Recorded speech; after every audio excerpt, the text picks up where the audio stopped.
So I'm going to say welcome everybody to tonight's Mediumship Clinic. So the Mediumship Clinic is an opportunity for everybody to ask questions. All the questions are submitted in advance. I tend to try and structure them into some form of order and work our way through them. Normally I limit people to how many questions they can ask, but some people have got lucky this class because there was slightly less class questions than normal, so we're able to squeeze a few more in, which is good, isn't it? So I'm going to bring them up on screen now, so hopefully you'll all be able to see them. So can I just check? Can everybody see those questions? And you have to type in the chat box. And I need to bring the chat box up so I can see your responses. So Michael, you can. Good. I presume everybody else can as well. Robert, excellent. So those are the questions for today's session. Some very interesting questions, ranging from relatively beginner questions all the way through to quite involved questions. So we've got 28 today. I'm hoping we can get through all the questions today in 2.5 hours. That's my target for myself. So question 1, let's get started. What is your definition of melding and blending, and are they the same thing? The person who asked this question, I responded by saying, nobody in the UK actually uses the term melding. I've never ever heard the term melding with spirit, to be honest. So it must be a US terminology. And I did a little bit of Googling, a bit of YouTube searching for how melding is used. And I didn't entirely agree with the way in which it was used anyway, from what I saw. You know, some people are talking about melding your spirit body with the body of the spirit communicator. And that just sounds awfully complicated to me. Many of you will know I just like to keep everything simple. That's my idea. My idea is let's keep all this as simple as we can get it. So for me, mediumship is about attunement. Mediumship is a mind-to-mind process. Mediumship is a form of blending of minds. And so for me, all mediumship is blending of minds. I don't really use the term melding, but for me, they're probably the same thing. You know, if we look up the word melding, it just says blend. You know, melding, blending, attuning, call it what you will. All mediumship is simply about attuning to spirit. Whether you're doing evidential mediumship, where we get excited and we move our energy to blend with the spirit world, whether we're doing inspirational mediumship, which is a more passive state of blending and attuning with spirit, or whether we're doing healing, which is another form of passive attunement to spirit, or whether you're doing something like trance or physical mediumship, whereby you really don't do a great deal, you allow spirit to blend with you. So I do trance, and when I'm doing trance, I basically don't do anything. I ask the spirit world to take me to where they need me, and that's it. I don't seek to blend with spirit at all. I let the spirit world blend with me. So all mediumship is blending, all mediumship is attuning. So yes, I'd say it's the same thing. From what I've heard, seen, I think it's an American term for blending. That's my guess. Question 2. I heard you mention that you would never sit in the power or meditate before demonstrating or doing a reading. Is that correct? Yes. I teach people that it's not a good idea to move into a deep state of meditation before working, because mediumship is a very active process. We have to get our mind actively energized and connected to spirit. When you meditate, you go in the opposite direction. It's a very passive process. So mediumship, we're up there. Meditation, you're down there. It just means you've got further to go. Now, having said that, I do sometimes attune to spirit, and that is an active attunement. It's opening to the spirit world. It's letting spirit know I'm doing a demonstration. I'm doing a sitting in a moment. Please come forward. Please, my interest is the sitter. Please bring forward whatever this sitter needs. If I'm doing a demonstration, can we have evidence of survival? Can we have strong communicators? Can we demonstrate to this audience the truth of mediumship? So that's what I would do. But people would look at me with my eyes closed and say, oh, he's meditating, but I'm not. It's just a form of attunement, moving your energy to blend with spirit, to actually almost start the process. So it's an energetic thing. I wouldn't spend 20 minutes going into a state of meditation or sitting in the power, because I'd be so relaxed, so passive, that when it's time for me to work, it's absolutely hard. Now, I have occasionally done an address in trance before demonstration with a hymn in between. I don't do very often, very, very rarely, but I have done that. And I found it incredibly difficult because the trance energy is similar to the meditation energy. It's a very passive energy, and to flick it into a high energy, very, very, very hard. So that's why we don't recommend it. Does that make sense to you? Can you see what I'm saying with that? Is there anything else that you do or don't do prior to working? Well, as I say, I set the intent. I always set the intent with spirit. It doesn't have to be with your eyes shut. Sometimes if I'm having a shower and I'm working that day, I'll just move into a slightly altered state, because remember, attunement is all about altering our state. I just send the thoughts to the spirit world. I'm demonstrating today, I'm demonstrating tonight, or I've got a day of sittings, and we just set the intent, set the desire for what we want. That's the plan. But really, there's logical things as well. If I'm demonstrating mediumship in the evening, I won't have a heavy meal just before I start, because that's not going to help me. I would certainly never drink before working, but they're all the common sense things. So question 3, what is your view of tarot cards and oracle cards in conducting psychic sittings, and do they have any role in mediumship? Usually tarot cards, oracle cards, cards with pictures on, they're usually a tool. They're a tool we use certainly in the development circles for psychic development. They're a psychic development tool. We use them to help stimulate the psychic senses, the psychic faculties, the clairvoyance, clairsentience, etc. And primarily they work very, very well with clairvoyance. They help us work with imagery. They help us work with symbolism. And generally, in my experience in the UK, tarot cards and oracle cards are mostly restricted for the development circles. The problem is people can rely on them. To learn to blend psychically with somebody, you're just blending with their energy. The card is just a tool that you're working with whilst blending with their energy. It's their energy plus what information the card gives you, whether it's colors, whether it's the knowledge of the card. If it's a Fool in tarot, it's the start of a journey. It's setting off. It's preparing. It's commencing. So, each card has different meanings. And if you know meanings of cards, you can work with them. But what I find is people end up learning the meanings of the cards and just using the cards for the reading and ignoring the energy of the recipient. So it's all about, when we're working psychically, it's all about the energy of the recipient. We have to get in their energy. So normally as we progress in development circles, we park the cards and just work psychically. I personally would never do a sitting other than in a training environment with cards. I don't work with tarot cards or oracle cards in sittings.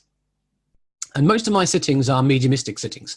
I work primarily with mediumship. And for me, I don't believe tarot cards or oracle cards have a role for somebody who comes from mediumship sitting, because it suggests the card somehow helps you connect to spirit when it doesn't. The card is just merely a tool. And and the spirit world aren't going to choose a card. At the end of the day, the person's going to choose a card. Spirit has no interest whatsoever in cards. When you think about it, your loved one wants to communicate with you in a sitting. Your loved one doesn't want any paraphernalia of cards or tools of any description. They want to link to the mind of the medium and get everything they want to get across immediately, clearly, precisely, without having to have any tools through which it should come. Can we see that? So for me, and also there is laws within the UK in the past that you were never allowed to use a tool when demonstrating mediumship. So in churches, you were banned from even using cards or anything like that, or even flowers for linking to spirit, because under the Fraudulent Mediums Act, anyone who was using a device to connect to spirit was considered potentially fraudulent. So true mediums didn't need anything. True mediums just linked to spirit and went with it. So ultimately, for me, if we're working to do a mediumistic sitting, it's better to have no cards at all. What I tend to find is every medium I've ever seen who has cards is very heavily reliant on those cards, and generally doesn't work very well in my experience. I've never ever had a good card reading from anybody. I've had brilliant psychic readings, but they never use cards. I've had brilliant mediumship readings, but definitely no cards. And no tutor I know at the Art Affinity College would recommend any mediumship sitting to involve cards of any description. And most tutors I know don't do card readings neither. unless it's in a specific capacity for a tarot reading rather than a psychic or mediumistic reading. Does that make sense? So for me, I don't work with cards. I understand cards. I understand, I have in the past worked with tarot cards and learned the major arcana and what they mean. So to a certain degree, that they can be a good symbol, a good tool that spirit can flash you something to help you out. But that's all they are, really. They're a mechanism of communicating information in my mind only. That's how I work. But generally, I don't like to get, you go to a lot of psychic fairs and people have got cards and that's how they work. And a lot of people become very dependent upon the tool. So if you can be a fabulous psychic without the cards, do it. If you could be a fabulous medium without it, do it. So I don't personally get excited about them. That's me. I'm very down-to-earth medium. I don't get excited about anything that complicates my mediumship or my psychic work. So question 4, can you combine psychic and mediumship modalities in conducting a sitter? Absolutely. Practically every time you work as a medium, you receive information on the psychic. It's impossible not to if you have a recipient talking to you. Now, sometimes we train people to work purely with mediumship by taking the recipient out of the equation, by somebody else answering on behalf of this recipient. So often, if I'll get a medium to work, I'll get them to face the wall, and I will communicate back to the medium, yes, no, don't know, from the recipient. Everyone in the room I will tell just to nod, to shake their heads, or to look blank, not sure. And basically, the medium has no idea who the recipient is, and the medium has no connection to them because the voice they're getting is me. Now, if they try and work psychically, they work with my voice, my energy, and that's not going to be helpful to them.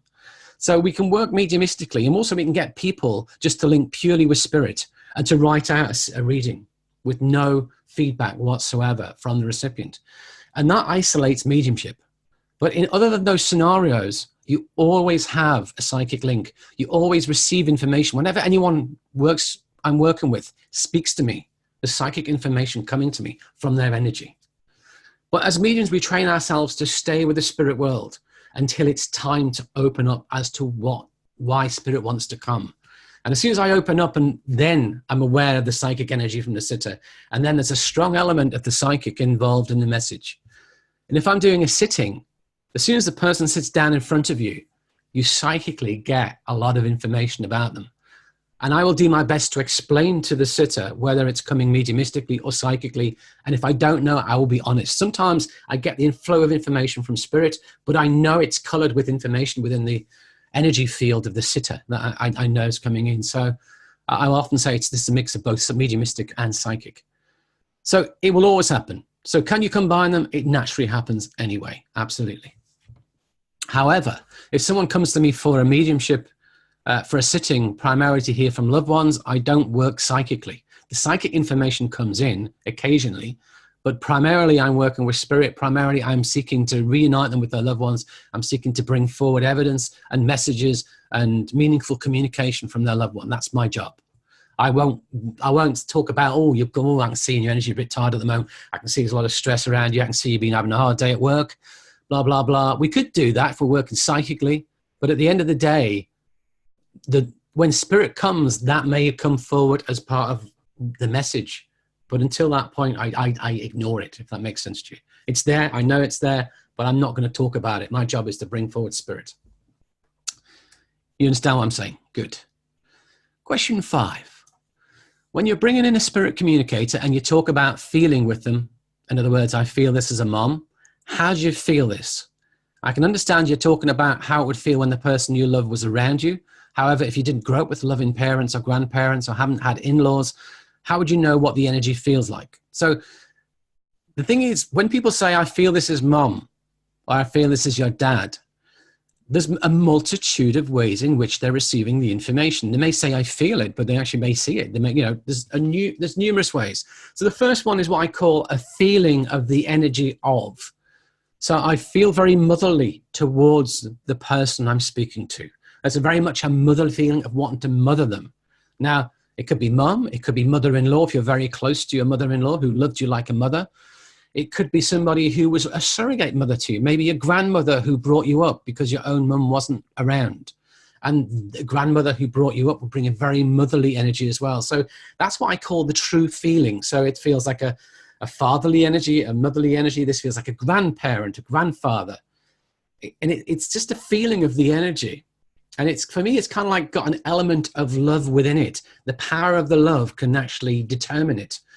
It's a really strong mother's love, but a mother who wasn't showing their feelings, a mother who didn't express love, you wouldn't feel that feeling from them, you see, and that it can make it harder for us. Sometimes I say, I know it's a close family connection, but I just don't feel that love coming forward. It doesn't feel like mum. It feels like, and they'll say, no, it's my mum.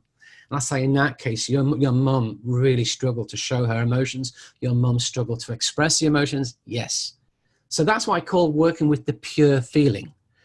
The second part is how we feel it. So if you have ever done your family tree, and I have, and you work up, and somebody posted in the group, Mariah posted in the group, a wonderful thing, your cousin finder. I think that was marvelous. There's like a tea towel as your cousin finder, and it showed you the family tree and what people are. And if we know the family tree, then I often feel I'm going up a level, and I feel I go sideways. So I'm feeling it. I don't see it. I feel I go up one level, up two levels, and to the side. So I know it's not grandparents. It feels like great aunt or great uncle. It feels like their brother or sister of grandparents. So I'm kind of like moving within the family tree, but feeling it. I'm not seeing it in my mind's eye. I'm not saying, okay, it's whoever. Because, you know, if they could show me in my mind's eye, they'd just say, write it out for me, great aunt. Or write it out for me, you know, father-in-law. It'd be far easier. But it can be a feeling. So we can get that. We can see things within our mind's eye. We can be flashed an image of our own loved one, but that requires you to have the same type of loved one within your own experience, you see. So with the feeling, usually it's not the feeling of your own. You don't have to have had a wonderful relationship with your father to be able to experience a father's love. The two are totally independent. That's important to recognize. You don't have to have had a wonderful relationship with your mother to know the feeling of a mother's love. However, if you don't have clairsentience, you're not going to feel a great deal. That's a key thing to bear in mind. You may feel the words come into your mind, father, mother. And some of you will know that often we experience it, we sense it. But sometimes if we're what I call an auditory person, that's our predominant modality. Mediumship in the Mind class talks all about this. Then basically, the way our mind works, it converts what we sense into words within our own mind. Sometimes it's our own voice. Sometimes it's just the words appear in our mind. And the person says no. So you sense mother and you say, this is your mother. And they say no to you. And it turns out it's mother-in-law. So even when we sense it and convert it to words, sometimes we miss out the in-law part. So that's important to recognize as well. So there are a multitude of different ways of getting the relationship. We have to find what works for us. Some mediums work in different ways. I work with this mix of as many as possible, because the more I can work with, the easier it is. The more I can. So for example, I may feel this is grandmother. Well, which grandmother is it? Is it father or mother? I might get a flash in my own mind of my own one on either side, so I can work it out.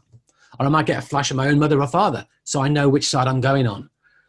So the more and varied ways you have of working with it, the easier it becomes to do this. If you work purely from the feeling of love, you'll get a lot of it wrong. If you work purely from that feeling.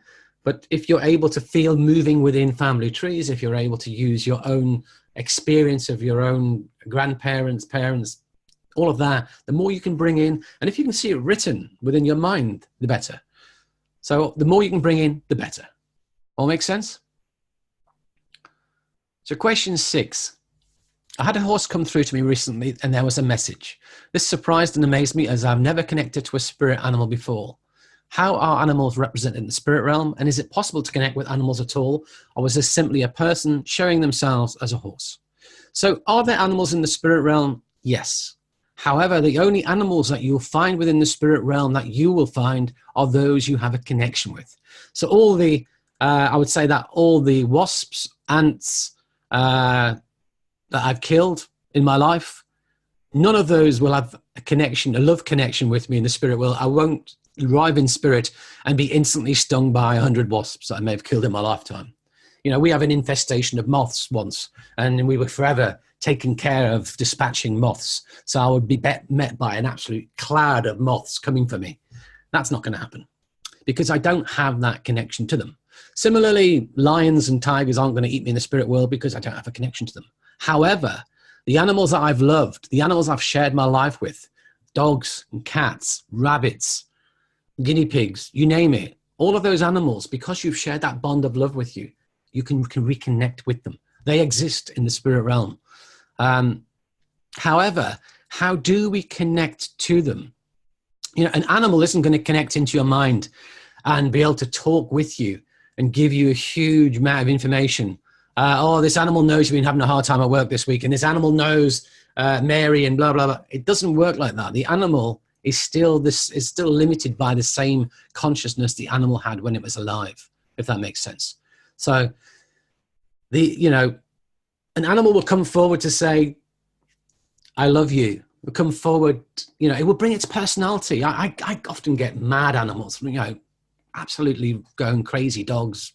I've had rabbits doing all sorts of crazy things.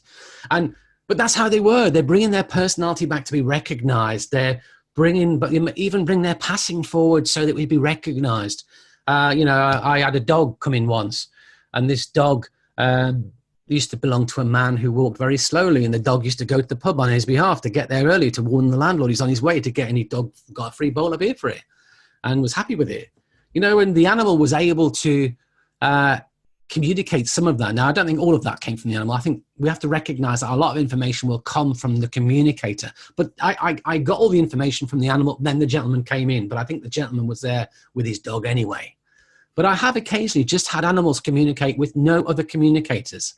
And it's generally simple stuff. Show their personality, show me what they look like, show that they want to reconnect. All of that will be there in the mix, but it's for the person to know their animal's there. Some people will go to you for a sitting, and what matters, they're not interested in people.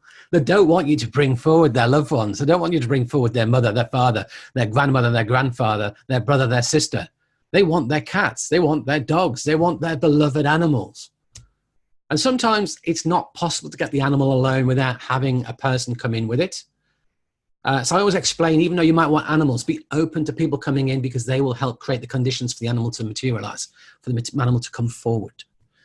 So that will happen as well. Sometimes you just do get the animals, which is fascinating. So yes, it's possible. It happens. However, I have come across mediums saying, I've got your dog here and your dog's telling me that. And I'm thinking, the dog would never tell you that. You've got a person there. You've got a spirit communicator, but you've attributed it all to the dog. There's no way that's coming from a dog. A dog wouldn't be interested in that. The dog doesn't know that. The dog didn't really comprehend that when it was here. And the dog hasn't instantly transitioned from being a dog into being an advanced, evolved soul when it reaches spirit. It's still the same consciousness of the dog. So some people, I feel, misrepresent animals a little bit in that way, if that makes sense. So hopefully animals will come through. I believe animals have souls. I believe animals go to the spirit world, but they will only come to us if we have a connection with them. We won't just get random animals appear for us. That doesn't really fit my understanding or experience. So question 7, what happens if you have a bit of silence in a reading? Does this mean you've lost the link to the communicator or have a wrong communicator? So, it's impossible in a reading or in a demonstration to avoid silence. It really is. But we teach that that mediumship doesn't function well within the silence. To maintain the energy of the connection, it's better to keep talking. That's what we train people to do. When you get a silence, it can mean a multitude of different things. It can happen for, I would say, a multitude of reasons. There are so many different reasons why you may get silence. You may drop the link, you'll get silence. You might not have enough power to sustain the link, you'll get silence. You may be have a good connection with the spirit communicator. It's not a good, if you think of us as different frequencies, they're transmitting on a frequency as a transmitter, you're a receiver, like the radio analogy I used. If you're not a good fit for them and they're not a good fit for you, it's hard, and you may have periods of silence within it. So that's another reason. If you're doing a demonstration and you go to somebody, spirit may pull back because, hang on, that's not my loved one. They move back, they step back. So if it's in a demonstration scenario, or if you're in a circle and you try and give information to someone, spirit will often move back. It can be just personality. You know, you might have a quiet man who doesn't talk much when he was here, and he wants you to do the running, to ask him questions, to get the information from him. In the spirit world, it can be no different. So there are a huge number of reasons why. And it's very hard to kind of just say, this is what silence means. But generally, as mediums, we try to avoid it. If you watch a good medium demonstrate, you'll see they try to avoid the silence, because when you have periods of silence, the energy drops, the power drops, it's hard to get going again. So we learn to repeat our evidence, or we learn to have filler material. And if you understood that, then you would understand. And that silent gap, you've just filled it with something. So a more experienced medium has, a repartee to talk with, that they avoid the silence, because silence is the enemy of certainly platform mediumship. In sittings, silence matters a bit less, because a lot of it's going to be psychic as well. So it doesn't really matter in a reading, the sitting, as much. But platform, avoid it. All make sense? So question 8. This is a bit of a long question, so bear with me. What is your view on shopping list mediumship, where we ask a series of questions of the person we are communicating with in spirit, such as name, age, when they died, occupation, etc.? I find I get some of this, but I rarely ask questions, but instead let the person tell their story and show me why they are here. I most often find I get the person identified by the sitter by describing characteristics such as build, gender, personality, and attitudes, etc. Other things that help are symbols and important things that connect the sitter with the person. Example, a pipe, a piece of jewelry. One thing I've found really helps are a person's shoes, as they're often a good identifier. Is this okay? So the idea of, I believe it's class 6 evidence. If you look there, I talk about different types of approaches. I talk about the question and answer approach, which this is similar to this. And I talk about the blend and surrender approach. And basically, if you've got a very close blend and you're very experienced medium, you can just let all the information flow to you and you never have to ask for anything. If it's not a brilliant blend, if you're not that experienced, sometimes we have to go looking for things. And I see some, for me, what I teach depends upon where a person is at in their own development. And when we do exercises within class, we will ban certain types of evidence. We will make people try and get huge different numbers of categories of evidence in a sitting, because it teaches you to look for information, because most people can get stuck in a rut, get stuck in a comfort zone. Beginners, absolutely. Beginners just milk the description to the nth degree. I'm seeing this lady and I'm seeing she's got gray hair and I'm seeing she's about 70s or 80s. And I'm seeing her in this quite dowdy clothes. She's wearing a pinny and apron, and she's got these lovely smiling face, these lovely eyes. She's about average height. She's about average build. And they just milk the description. What have you told me with that description? Tell you what you told me. You told me you got a relatively generic old person. You told me absolutely nothing really. Can you see that? Can you see what I'm saying? So if we milk the description to the nth degree, it doesn't help anybody. So I'd far rather you say, I've got a lady here. She passed with a stroke. It's mother. And her passion was needlework, and you have a piece of her needlework framed in your house that she gave you. And I feel it says something about home. Yes, that's pretty specific to me. Not everybody would be able to take that. And the problem is when we work one-to-ones in the beginning, in circles, what happens is generally the other person won't have a great number of loved ones. So you can get away with pretty generic, pretty easy stuff. But if you're working a platform in front of 100 people or 200 people and you throw out generics, you're in trouble. You're going to have everyone try to take it. You've got to get absolutely specific stuff. So we need to train people to get specific things. Now, I believe that a spirit communication, spirit already know what they want to communicate. However, are we as a medium capable of receiving it? And if the answer is yes, then we can just blend, surrender, let the communication happen. But if we as a medium are not capable of receiving all of it because we haven't trained ourselves to get names, dates, passing conditions, jobs, occupations, dates, if we can't do all of that well, then part of the communication is going to be restricted. Similarly, if there's not a good link, like I was talking about before, sometimes you get a really fabulous link, it's well blended, it just flows, it's effortless. But if it's not a fabulous link, then it can be like pulling teeth. And sometimes we have to fall back on the question and answer approach, the shopping list approach. I don't really like the shopping list approach. It makes it sound a bit cheeky, really. I don't know, to spirit. You know, for me, initially I train people, think about your own loved ones in the spirit world. Imagine your own loved one coming through a medium to you. What would you like to know? Then go looking for it. I absolutely want personality. I absolutely want passing condition because that's important to me. You know, if you tell me right accurately how my loved one's passed and you're right, or you give me detailed information on their health, I like it. Yeah, I'd like a name, but you know what? It's not as important as the other bits. But I want, more than anything, I want their personality. I want information, shared memories between us. I want you to build them up into a real person, a real living person. And I want the message to be meaningful. I want the message to be absolutely relating to what's going on either in my life or their loved one's life, if not me, somebody else they're concerned about. That's what I like. You know, if they can say to me as well, you know, I passed at 3:05 in the morning and you were there and nobody else was. That's brilliant. I'd love that. And these things are possible, but we often have to use exercises to train ourselves to get it. So we actually have to go hunting for things. I know a medium who trains people to look for the person's shoes to determine whether it's man, woman. But I also know some people who that wouldn't work for. I know some people who may be female who dress like a man.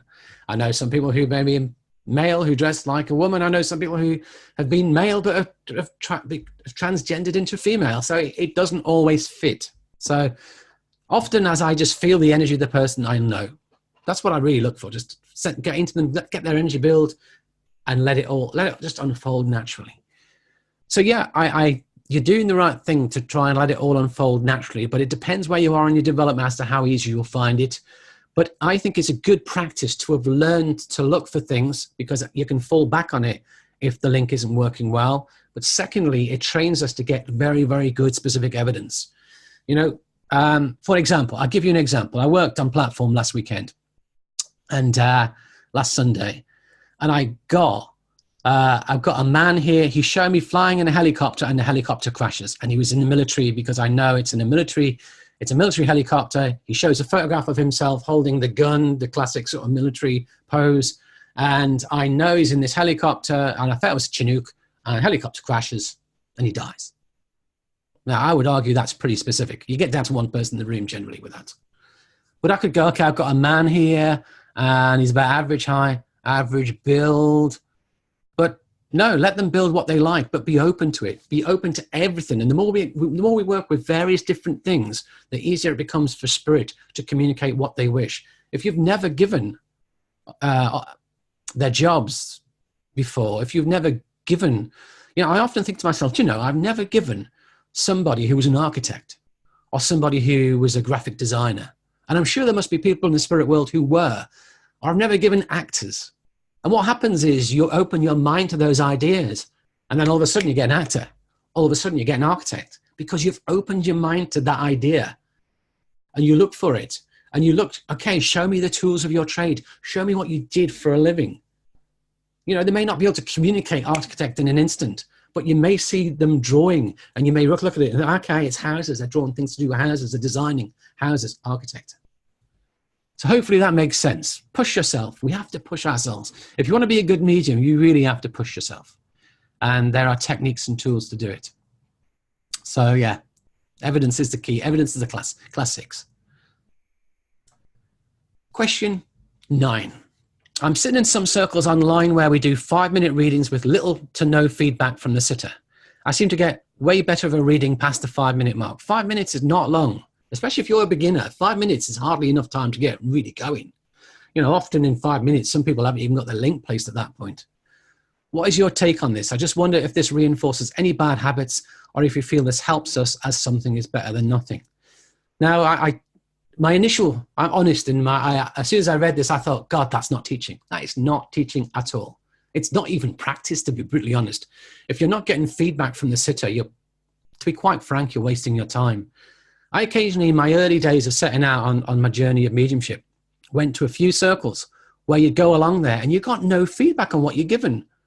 And I thought to myself, well, how do I know if I'm even making this up or getting it right? If you give me no feedback, if I say a lot of information and I don't get any feedback as to if any of it's right, what's the point? I learned pretty quickly that those kind of circles are just wasting my time, wasting the person who's facilitating its time, because they're not even teachers, I don't think. It's someone's facilitating it. They're not actually teaching. So is it better than nothing? Probably, but not much. And your big problem, you've hit the nail on the head, is bad habits. People can work with no feedback. I once went on with a Stansted tutor back when I was training. I went on a course with them, and the medium person who was doing the exercise with me sat down, and I think we were working for 10 or 15 minutes. We were meant to do like a short sitting. The person sat, shut their eyes, and just talked at me for 15 minutes and didn't once ask me for any feedback whatsoever. And at the end of it, they said, how was that? I said, couldn't take a word of it. They said, well, that's dreadful. You're an awful sitter, awful recipient. And I said, why? I said, you never asked. I said, if you'd opened your eyes, you would have seen me looking confused and shaking my head all the time. I said, well, if you shut your eyes and don't ask for any feedback, then you know, how are you going to learn? And this was a working medium as well. I was shocked. And I made a point, because at that point I was teaching myself anyway, but I just thought, you know, you're never going to learn anything if you're not open to receiving feedback. The only way I know I'm actually a medium is because I have to get yeses, nos, and don't knows. And the only way I will push into getting better is by working on the don't knows and the knows. If I get a yes and it's right, great. If I say something else and it's no, okay, what have I done wrong with it? Let's go back into the energy of it. Okay, I can see, okay, change it a little bit, slightly. Okay, yeah, and it's right. It teaches us to work back into it. So an online circle where you're restricted to 5 minutes I think is too short, personally. You know, normally if I'm setting people up to do exercises, I give everybody 10 minutes each, a plus time for feedback and chatting about it afterwards, another 5 minutes, because they're just getting going. And if there is no feedback, if there is no recipient answer, do you know what? It becomes almost pointless. How do you even know you're doing mediumship? And you can develop a heck of a lot of bad habits. So personally, rather than going to that online circle, I'd find somewhere else, to be brutally honest. There's got to be better online circles than that, I'm sure. I know SNUI.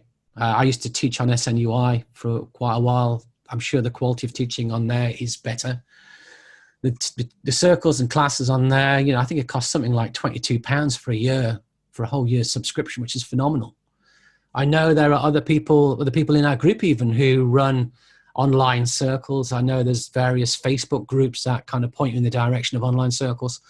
So yes, you know, when we're working, feedback is key. If you don't get any feedback, to be honest, it's not helping. It really isn't. So that's probably overly frank and brutal, but that's me, I'm afraid. I have to tell it like I see it. And for me, it's not teaching. You know, if a teacher did that in a class, that's not teaching. Not at all. Question 10. You spoke about message grabbers. However, what if you're in a circle or class and you have those students that always want to talk or share things continuously within the class? Would this be the same as message grabbers? What do you do about this? Is this the same that they are just needing the attention and need love and compassion?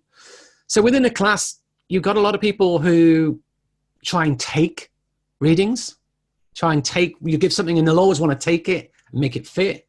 And they are message grabbers, basically. Absolutely. That's message grabbing. However, people who talk or share things in class, if it's all about them, if they're very needy people, have to talk about themselves, that's when you've got to have a teacher in the class to shut it down. You know, for me, it's either me talking or the person I nominate to talk. I don't really want anybody else interfering or talking, because that's not what they're there for. They're not there to have a running commentary from somebody else in the class. If I ask, what does everybody else think? By all means, they're allowed to talk. But it has to be carefully managed. I find a lot of teachers are not good teachers and let classes get out of control as well. I used to hate that when classes used to go chaotic.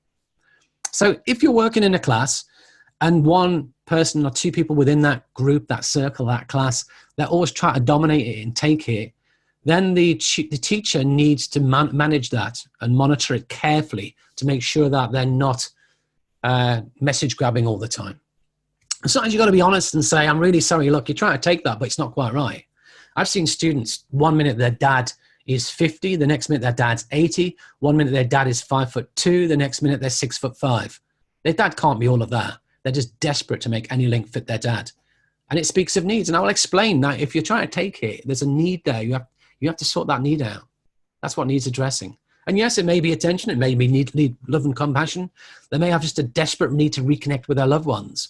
But in class environment, all those issues have to be managed by the tutor. Otherwise, it will affect the ability of the class to function well. And occasionally, you'll have people in the class who just won't shut up, who you have to kind of give them an ultimatum that they have to. And ultimately, if they disrupt the class totally, then you've got to say, I'm sorry, this is not the right class for you. And they call you all the names under the sun and off they go. But we have to do what's right for the whole. And if you ever run circles and classes, you will have to let somebody go from your circles and classes. It'll happen. It will happen. That's just the way it is. Okay.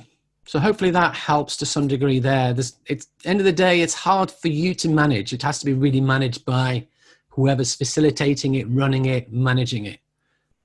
But if you're aware, once you're aware that someone is a message grabber, then I always try and make other people talk. Like I know in certain churches, that person is going to definitely, whatever I give, they're going to try and take it.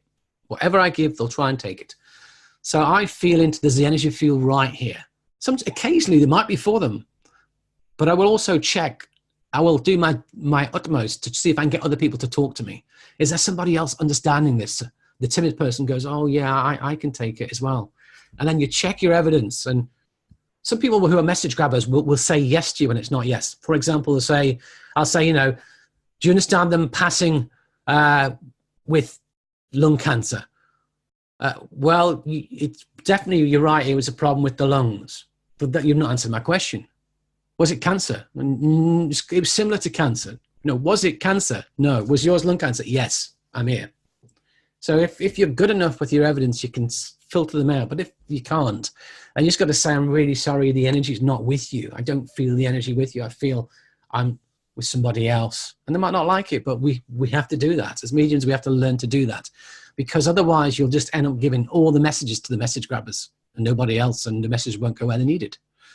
So we have to learn direction. We have to learn when it's not feeling right as well. We have to be strong in our power.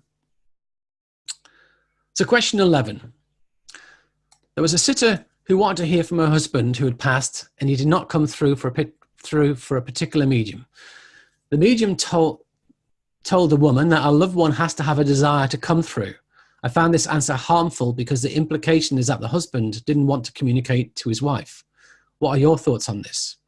Do you believe that spirit is willing and eager to connect to those that they love the most here on the physical plane?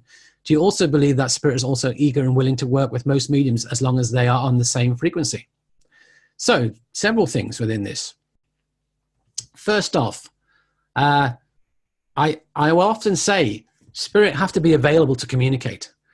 Just as you have to be available to come to this class, or you have to be available to talk to somebody on the phone. When the phone rings, if you're otherwise engaged, you don't pick it up, do you? No, or it goes to answer phone. So first off, the spirit has to be available. Secondly, the spirit has to want to communicate. So I agree with what this woman is saying here, that there has to be a desire from the spirit to communicate with the recipient. And I will often explain to people that there has to be a desire there. You can come to me and you want to hear from Winston Churchill. But if Winston Churchill has not got a desire to communicate with you, he's not going to do it. If he hasn't got a reason to communicate with you, he's not going to do it. So if you had a bad relationship with somebody, it's possible they may not come through to communicate to you. if you really don't like them and you do want to hear from them. You really don't want to hear from that person, come heaven or high water. They may therefore not come through you. They might not be a desire to communicate because they know how it's going to be taken. However, they may come through to talk to you because they might want to try and help and put things right. So in this scenario, saying that they have to have a desire to come through may be harmful depending upon the relationship of husband and wife. Not all husband and wives get on. Not all husbands and wives love each other. And some husbands and wives divorce. So again, it would have to be in the context of that. So are spirit willing and eager to connect to those that they love most here on the physical plane? In my experience, yes, absolutely. You know, my loved ones generally want to communicate with me from spirit. They're not always able to do so, though. So that's interesting to know. But most of the time, the big picture, long term, yes, there's a desire there to do it. In this moment in time, they may not want to do it because they may be otherwise engaged within the spirit world. We have to accept that. But if you've sent thoughts to them, I'm going to Spiritualist Church now, I'm going to go and see a medium for a sitting, I'd love you to come through. Hopefully, they'll make a date in their diary and they'll be there. But equally, do you also believe that spirit is eager and willing to work with most mediums as long as they're on the same frequency? No. No, I don't actually. Spirit will choose their mediums. If the person is going to be around a lot of mediums, spirit choose their mediums that they like. They may choose us based upon our motivation, upon our qualities. For example, I know some mediums who don't work well at all, who really, I hesitate to call them mediums to be truthful, but they do make links with the spirit world and they do give spirit contacts. My loved ones generally don't work through mediums like that. People who embarrass the sitters, people who are doing it for the wrong reasons, people who are doing it for ego, people who are doing it to make themselves look good, people who do it to demean people, to have power over people. You know, your loved one might look and say, no, not good. They're not worthy of my time. They're not worthy of my effort. I'll wait until there's a better medium there. And some people say to me, every time I come to the church, my mum only ever comes through you. It won't come through anybody else. I can't explain it. For some reason, that person's mum seems to like me or like my energy. And then we have the radio analogy, the idea that all spirits have different frequencies, and the idea that we as mediums, we are all receivers. And we may or may not have bands. That lady might be a great fit for me. Other mediums might not be a good fit for them. They're not on the same wavelength, not the same frequency. So it doesn't match up. So we have that in the equation. So we have being a good fit vibrationally on the same frequency. We have that in the mix. We have whether the spirit communicator actually likes us and likes our energy, wants to use us as the go-between. And I believe that some mediums get a good reputation with the spirit world for certain things. For example, I know some mediums who work with a heck of a lot of traumatic cases, suicides, passings, violent passings, all sorts of accidents. And they're just very good at doing it. They work with a lovely compassion and they deliver it wonderfully. And maybe we get a reputation within the spirit world that that medium is fab. If you've passed in that way, they're going to really do you justice. If you pass by suicide, that medium will really, really be a good medium to come through. But having said that, you know, if your loved one is only going to be around a medium once in their life, if they only ever go anywhere near a medium once, spirit will generally pull out all the stops to get it to happen. You know, let's face it, if I only had one opportunity to talk to my loved one, I would make that most of that opportunity. Can you see that? We wouldn't want to squander it. So it depends exactly on the scenario. It depends upon the relationship this husband and wife had. But I have known some husbands and wives who've been at each other's throats. So it sounds like in this case, if there was a very close bond between husband and wife, to say that there's not a desire to come through could potentially be harmful. I agree. But it will depend upon the nature of the relationship. Generally, I say they have to be willing and able to come through and have to be available to come through. And I have to be the right vibrational fit for them, the right match for them. And hopefully, if they can, they will. But we cannot promise anything. We cannot guarantee anything. That's important to know as well. So hopefully that helps answer question 11. Question 12. If you're doing readings via phone, can you give any tips on how to make the reading better? You've given tips on how to make a reading better for in-person and in a demonstration. In other words, using the energy of the audience, releasing the spirit communicated to the loved one to give the message. I know that you said that you don't really do these anymore, but anything that has helped you in the past. So I still do telephone readings for spirit communication only. I do not do psychic readings. I do not do spirit appraisals on the phone. Mainly because I believe that to do them well, you have to have a strong psychic connection. But a reading on the phone, there's no problem with a reading on the phone. There isn't really any problem whatsoever with it. You know, at the end of the day, the spirit is in the spirit world. They're blending with our minds. The phone doesn't matter. What you have lost most of is the psychic connection with your recipient. They're not in the room with you. So all you have is their voice, is the psychic connection. So that is different. So there is a different part there. There's less psychic information available to you. So it's important to recognize that fact. However, whenever we're doing a sitting, whether it's in person, in the room, whether it's Skype, Zoom, whether it's on the phone, at the end of the day, when you're doing one-on-ones, there is no power primarily from the recipient. When you're doing a demonstration, you have the power of the audience in the room. That's why some mediums find it much easier to do demonstrations than they ever do to do sittings, because when it's a sitting, it's down to your energy, your power. When you're doing a demonstration in a room, you're using the power within the room created by the interest and involvement of the audience. So it adds an extra layer to your own power. It's your power plus the extra. In a sitting, it's just your power. So all those techniques for using the power of the audience, you haven't got one. All the techniques I give still work for sitting. You know, the idea of blend and surrender, release the spirit to communicate, all of that still works. But the idea, as we talked about earlier, of 20 questions, of question and answer, the shopping list, that will work as well. If you haven't got a brilliant link, that will work as well. So there is no real difference in doing a phone reading other than because you don't have them in front of you, it can affect your confidence level. That can affect you, and it will affect the amount of information you get psychically. You still get psychic information from the voice, absolutely, but it's less, it's lessened. Does that make sense? So most mediums I know will do in-person sittings and phone sittings still, you know, but at the end of the day, and most of them do Zoom, Skype, whatever it is that has video, so you can see the recipient. It's easy when you're seeing their responses as well. With a phone, you do not see their responses. So you have to rely upon them to give you yeses, nos, don't knows. You've got to be quite well trained to make sure they answer you up.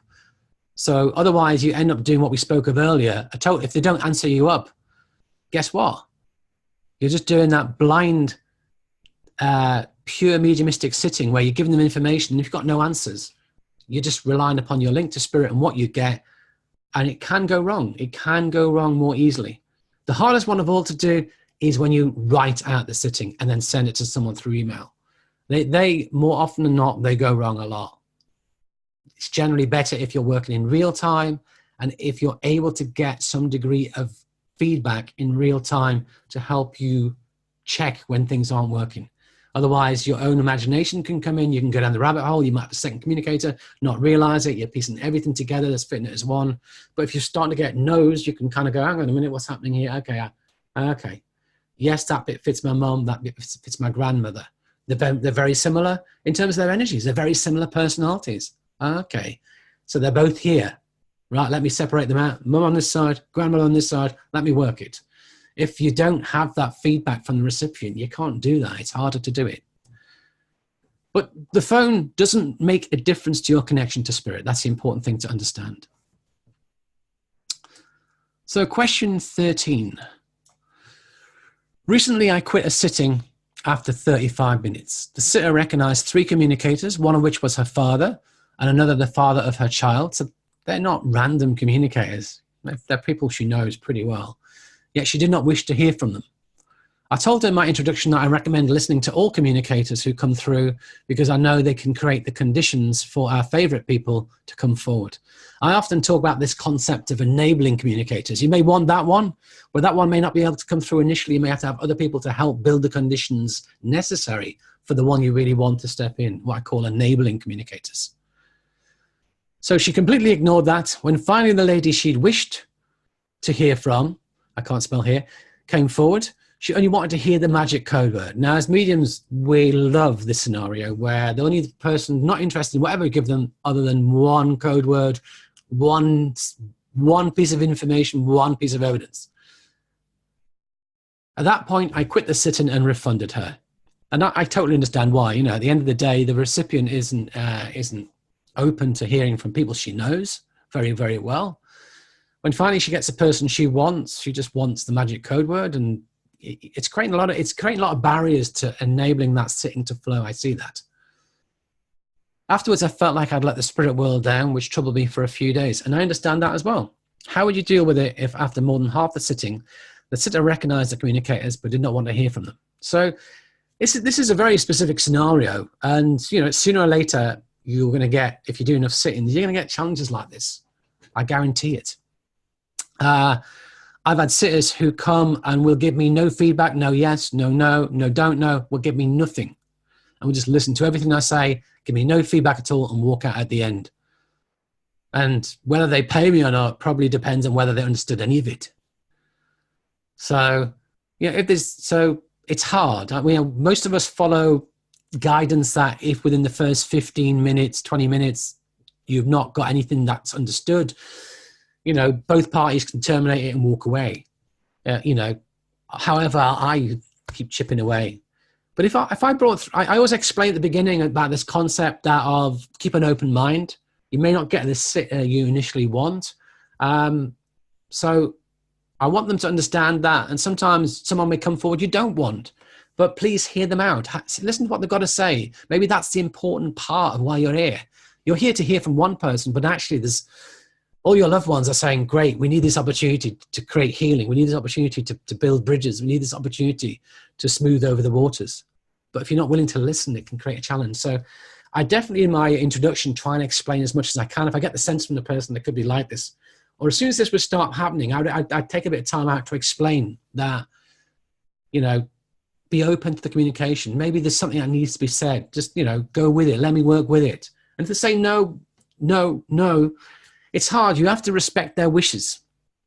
But they're making it clear that they're making it very hard for you to work. And then when you get to the point when all they want is a code word, I would explain to them, look, mediumship does not function as talking. I do not hear spirit. I sense spirit. They project thoughts at me. They project feelings at me. They project images into our mind. And because we can't talk to them, unless your magic code word can be shown to me via imagery or shown to me through feeling, I'm not going to get it. So, you know, I explain that it's pretty rare. In fact, there's not many mediums who do get code words, if we're being brutally honest. My wife did.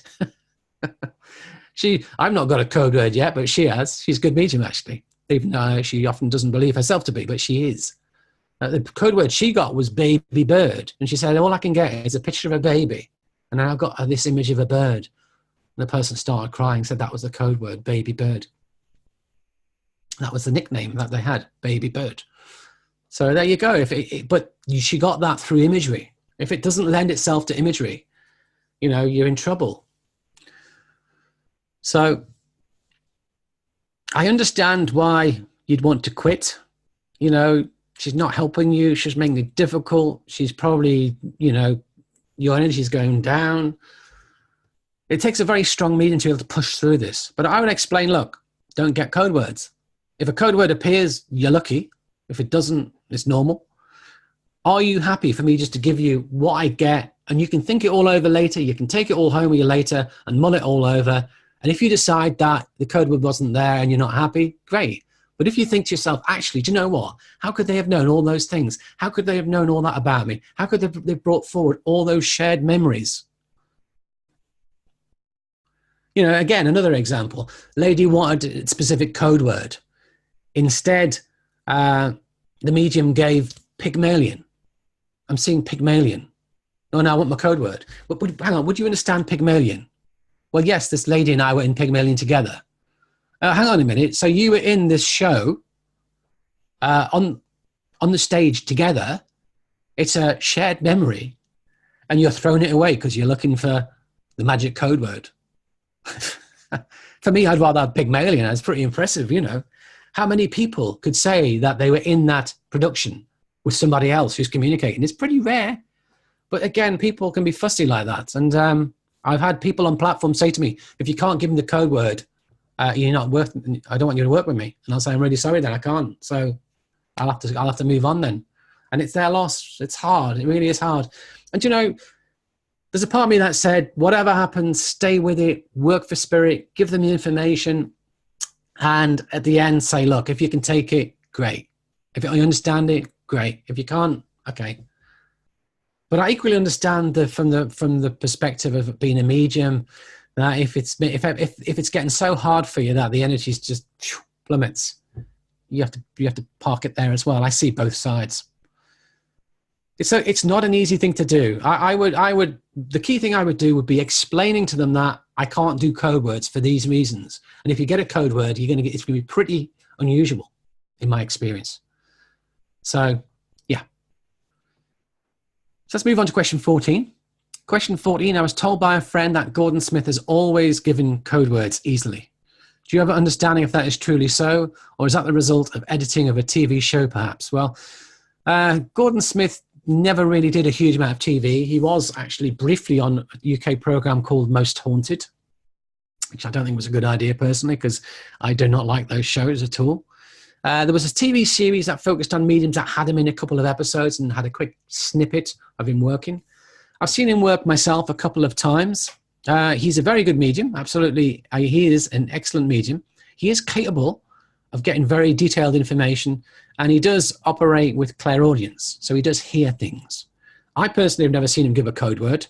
He may have told people that he gives code words a lot, and he may well do.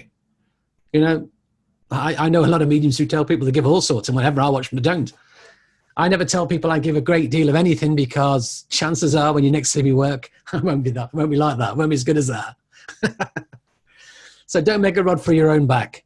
And plus, ego-wise, I work how I work, and if it's brilliant, great. If someone goes, oh my God, that's a fantastic, great. But if it's not great, so be it. That's mediumship for you. Sometimes we have our hearts, sometimes we're not as good. So is Gordon Smith brilliant at code words? He could be. I can't say for sure one way or the other. I know he is capable of getting some very detailed, specific information, and I know at times he does hear spirit clairvoyantly. If you hear clairvoyantly, you've got a greater chance of getting it. I don't really work clairvoyantly, if I'm truthful. I do get words appear in my mind, but I don't really hear them. It's kind of like they're just there. It's like a knowing. It's what I call clair knowing. And I think clair knowing and clairaudience are very, very similar in how they operate. And I don't know that many mediums who do work with strong clairaudience. It's a gift. Mediumship primarily functions through feeling, imagery, sensing, and knowing. That's what I think the core is for me, to actually hear things.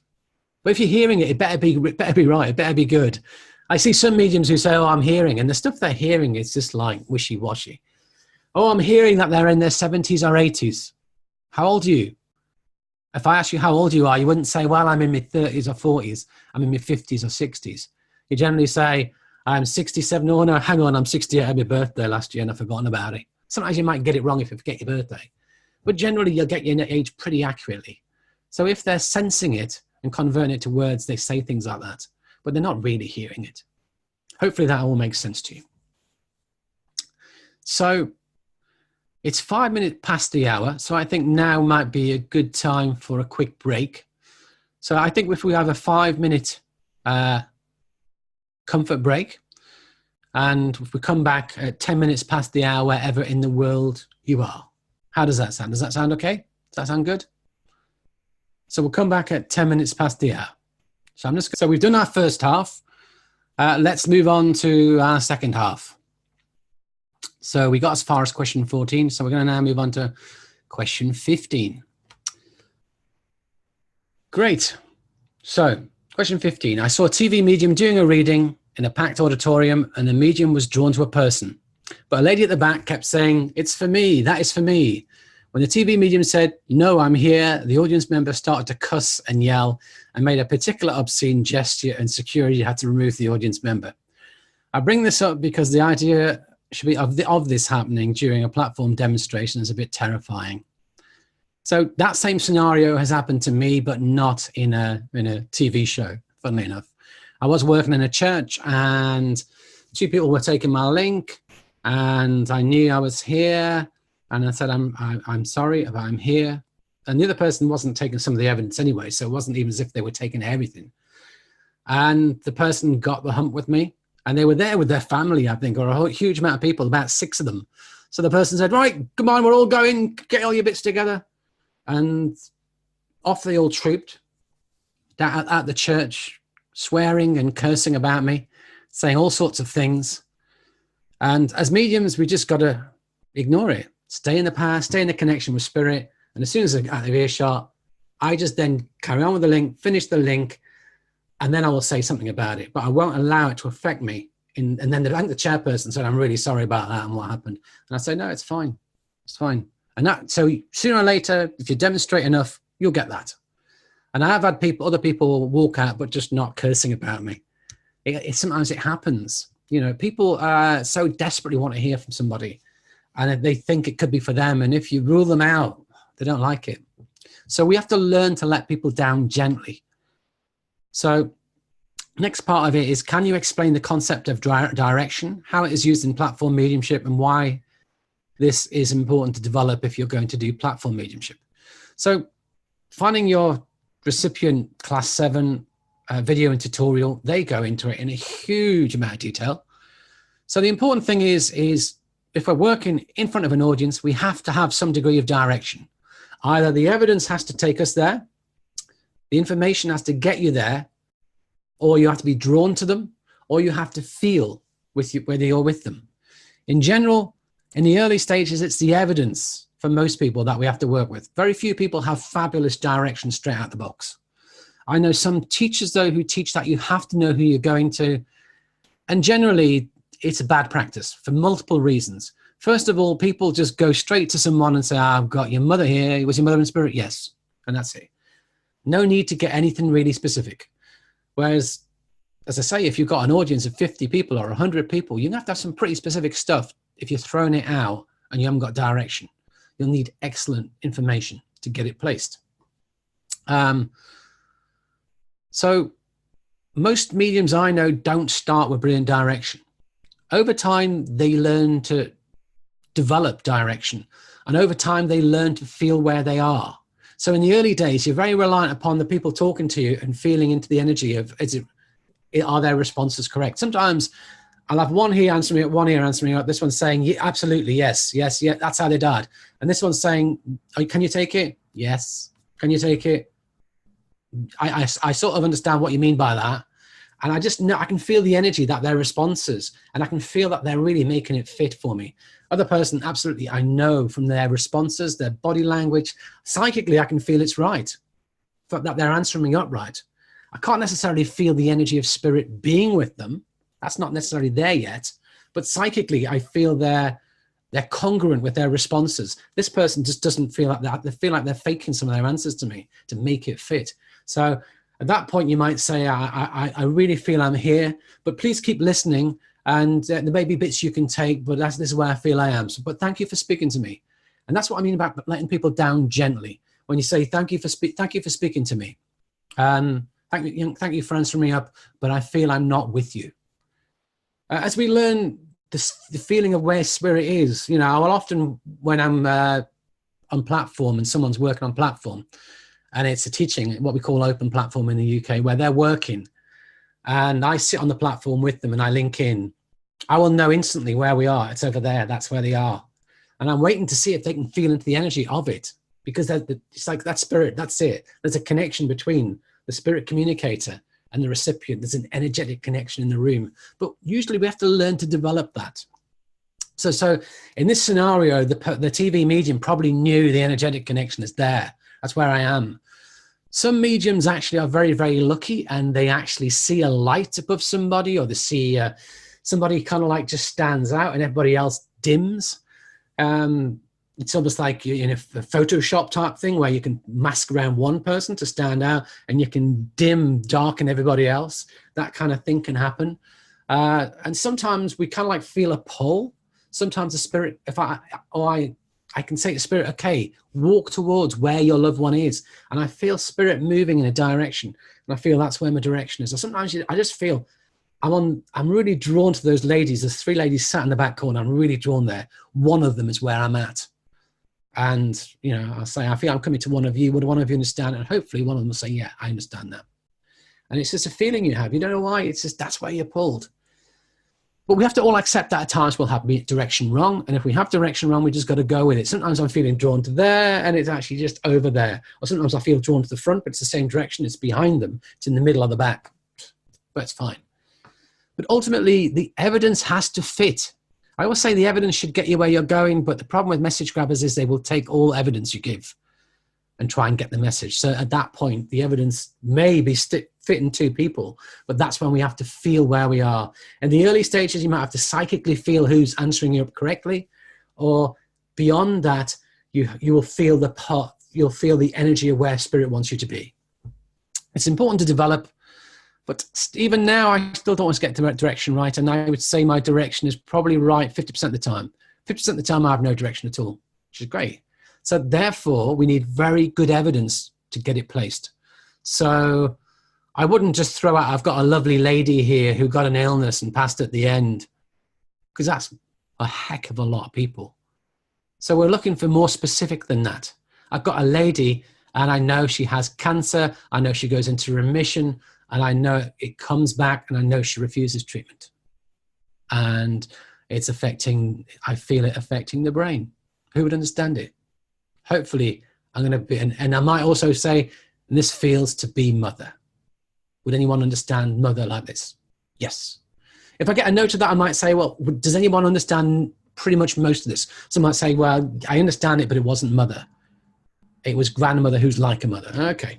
I'm still happy because the specifics of what we got still are pretty much there. So for me, what I don't like about teaching people to go direct always to begin with is it doesn't teach you to get good evidence. Now, I remember being taught by a college tutor, Brenda Lawrence. I'm saying to Brenda, I've not got direction yet. He says, it's a good thing, Martin, because it forces you to get very specific, and you're getting very specific, and that's good. If you did have direction, you might be a bit lazy with it. And it's true, we can be, if we always knew where we were going, we don't have to get the brilliant evidence that sorts it all out. So does that make sense to me? Do you see what I'm saying? So it's better to not have direction to begin with, because it forces and pushes you to do better. So I hope that makes sense. But it comes over time. I've been working on platforms since 2003. What's that? That's 16 years. And still, I don't have brilliant direction. I sometimes know my direction, but sometimes I don't. So it's not essential. And it's really only time it is truly essential is when you're working in a very, very, very big hall. If you're working in theatre demonstrations with 300-400 people, 1,000 people, you're going to need direction. And usually spirit will pull out the stops to give you it in those scenarios. I know mediums who work theatre, and when they're not working theatre, the direction isn't so good. But when they are, they say to the spirit, well, we need it. It's not going to work without it. And spirit will pull out the stops. And it works. So if you need it, they'll probably give it you. Maybe. But only if you've kind of developed to the point where it will work. If you're a beginner, it might not. I hasten to add. And question 16, can you also explain how you tell people during a platform demonstration how this works so as to avoid being cussed out because a member of the audience believes it's for them? So I'll just explain again now. Spirit will draw us to the person they're with. The energy will be with somebody. In the scenario that I had where the family walked out cussing and swearing at me, I said, I need all the evidence to fit. Spirit won't give me stuff that's wrong. So generally what I get from spirit should be right. And you can take all of it, and there's bits that don't fit for you. So it's not to say your loved one isn't around you. They may well be, but I do feel the communication, the person communicating is the one here who's given me all the information. So I'll say, continue listening. There may be other bits you can take, and take what you can. And thanks for speaking to me, but I'm here. There's no need to keep answering, to get them out of the equation. And occasionally you can say that to people and they don't shut up. They still answer you. I remember working in a church once, and I told the person, there's no need to keep answering me. I'm definitely not with you. And for every single link for the whole night, they said yes to me for everything. Even though of every single link I said, I know I'm not with you. There's really no need to keep talking to me. And I believe there was a mental issue in the mix as well. So there was a mental disability in the mix. But it was quite embarrassing for most of the audience, for the chairperson. But as a medium, you just got to rise above it. In a way, I was trying not to laugh at times because it was a bit farcical, really. You know, someone's answering you. Everything's, I'm not sorry, I'm not working with you. But they just kept answering me. It's like, okay, well, I can't stop you from working unless the chairperson excludes you and takes you out of the room. I'm just going to have to ignore you and keep working through it. And it livened the atmosphere up, though, because a lot of the audience felt quite sorry for you in that scenario. And it kind of send you a lot of sympathy and love. So it's good. So question 17. What is your view of stage mediumship? And for this, is theatre mediumship is kind of the way I'm taking it, as opposed to platform mediumship. Because platform mediumship takes place within churches and centres. And the purpose of platform mediumship is to demonstrate survival within churches and centres. It's for people to be reunited with their loved ones. When you get into theatre mediumship in front of thousands, not everyone's going to get a message. So it then transcends over into being entertainment. So is there a place for it? And is it ethical to use mediumship for entertainment? Or does this form of mediumship have a greater good in that it promotes the spiritualist movement and popularizes it in the mainstream? So there's lots of different views on this, of course. It's controversial for some and not others. So for me, I will often say that mediumship does not generally lend itself to being a form of entertainment. Well, I often joke when I'm doing platform, I often joke that if you don't get a message, it's for some people, they're desperate to hear from their loved one, but they don't, and they have to listen to everybody else's messages. So I'll say it's nice to keep everybody involved. So if you're the recipient, please answer me up so at least everybody else can follow it. Everyone else can be involved in the process. But I will often say that mediumship doesn't lend itself to being a fabulous spectator sport. So we have to recognize that as well. Now, I see mediums who work in theatres who will try and get everyone to cry because they think it's good if I can make the recipient cry. I'm fabulous. They will also take on board characteristics, I call it amateur histrionics. They kind of stand on the platform and pretend to be the person and pretend to go through emotions. And, I've seen a platform medium who shall be, a theatre medium who shall be nameless, TV show medium who shall be nameless, stand there saying, oh, I've lost my mummy, and be crying on the stage, saying, oh, I'm stuck, I need my mummy, I need my mummy. And it's just abuse. For me, it's just pure and simple abuse of spirit to do that. There's absolutely no way that is what has taken place. It's misrepresentation. When I see that kind of theatre mediumship, which is misrepresenting spirit and all about the ego, all about the needs of the medium, I don't like it. For me, that is totally and utterly unethical. I believe that it can be done and can be done well. The late Colin Fry, I used to know Colin Fry reasonably well. He used to run a lot of workshops in our churches, and he helped me in my early days of my mediumship quite a lot. And for which I'm very grateful.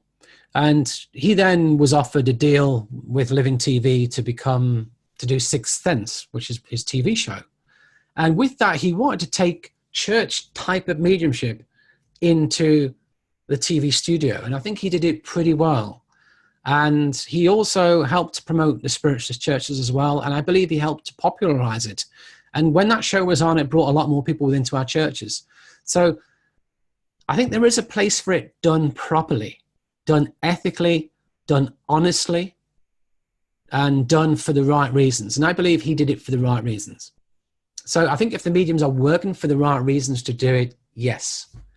But equally, I know a lot of mediums who just go through the motions and take money, take a huge amount of money for doing it, and really aren't that bothered about what's taking place. I know mediums who've worked for 15 minutes and it's not working, so they just chat for the rest of the night. I just feel that's so wrong. Okay, not every medium will have a brilliant night, but when you hear them doing it regularly, yeah, I don't want to say this because I was about to say something and it'll jinx me now. I was about to say that in all the times I've worked platform, I've never had a night that doesn't work reasonably well. So there you go. I've said it now. I've jinxed myself. Next time on platform, I'll have a disaster. Bound to, because Spirit will show me that. Because they'll say, hang on, ego's coming in there. I'm not saying it in an egotistical way. I'm just trying to say it in that really, if mediums are having a heck of a lot of off nights, something's seriously wrong in the mix. If I ever got up to work as a medium and I couldn't get a thing and it was horrible, I would then go back to basics. I'd then go back to foundations. I'd then go back to try and change something to make it work. Because I would recognize that it's not right to continue in that vein. If it's not working, we've got to change something. So I personally don't do theatre mediumship. If somebody invited me and it was done in the right way, I would do it. I have done demonstrations in front of large audiences, which are kind of getting close to it. But for me, it's got to be done for the right reasons. And it's always got to be spirit first. And it's not about me as an entertainer. It's not about me as a funny person. It's not about me as a frustrated stand-up comedian. It's about spirit first. That's the key. It has to be spirit first. But when I see mediums and it's all about them and it's all about money or it's all about ego, it's all about power over people, it's not right. Not right at all. So, and the other thing is I don't like, in the UK, a lot of people, and it may be the same in the US, a lot of people will put, this is for entertainment purposes only. In the UK, under the rules for broadcasting on TV, what we call the ITC rules, whenever you're putting something forward like mediumship, because of its controversial in nature, you have to put both sides of the equation. So if you were doing something like Colin Fry did with his show, then under the broadcasting rules, you're not allowed to do that. So what you have to say at the end is opinions. I think he said something along the lines of opinions about mediumship vary. And there are different opinions as to its validity. What is portrayed in this show is for entertainment purposes only. And that entertainment purposes only is the get out clause to allow it to go onto TV without having someone argue against it. But now within a huge amount of theatres, everybody uses on the tickets, what is taking place tonight is for entertainment purposes only. And for me, there's no legal requirement for that to be there in a theatre, none whatsoever. And I think it's wrong. And I will never, ever do my mediumship under the auspices of entertainment purposes only. Because for me, it's my religion. For me, mediumship is a natural act. It's a miracle. It's a part of my religion. And it's not entertainment. And when you say it's for entertainment purposes only, you're suggesting it's untrue.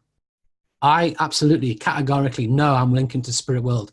I know this is spirit communicating to their loved ones. If I say this is for entertainment purposes only, it suggests like it's not. It suggests like it's a magic act. It suggests like it's a bit of fun. And it's not. It's totally serious. Has to be done with the right reverence. So there you go. I'll get off my soapbox. Question 17, that's my view on theatre mediumship. If it's done right for the right reasons in the right way, it can be positive.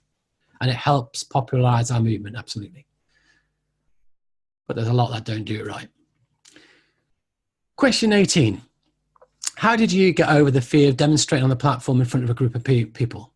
Do you have any practical advice that would help either stage fright, freezing up, deer in the headlights, fainting spells, nausea, feelings, etc.?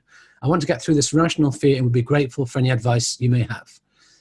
So with standing up in front of people, generally most people have that as a fear. Generally, it's a general fear, speaking in public. There's very few people who come out of the womb who are totally good with it.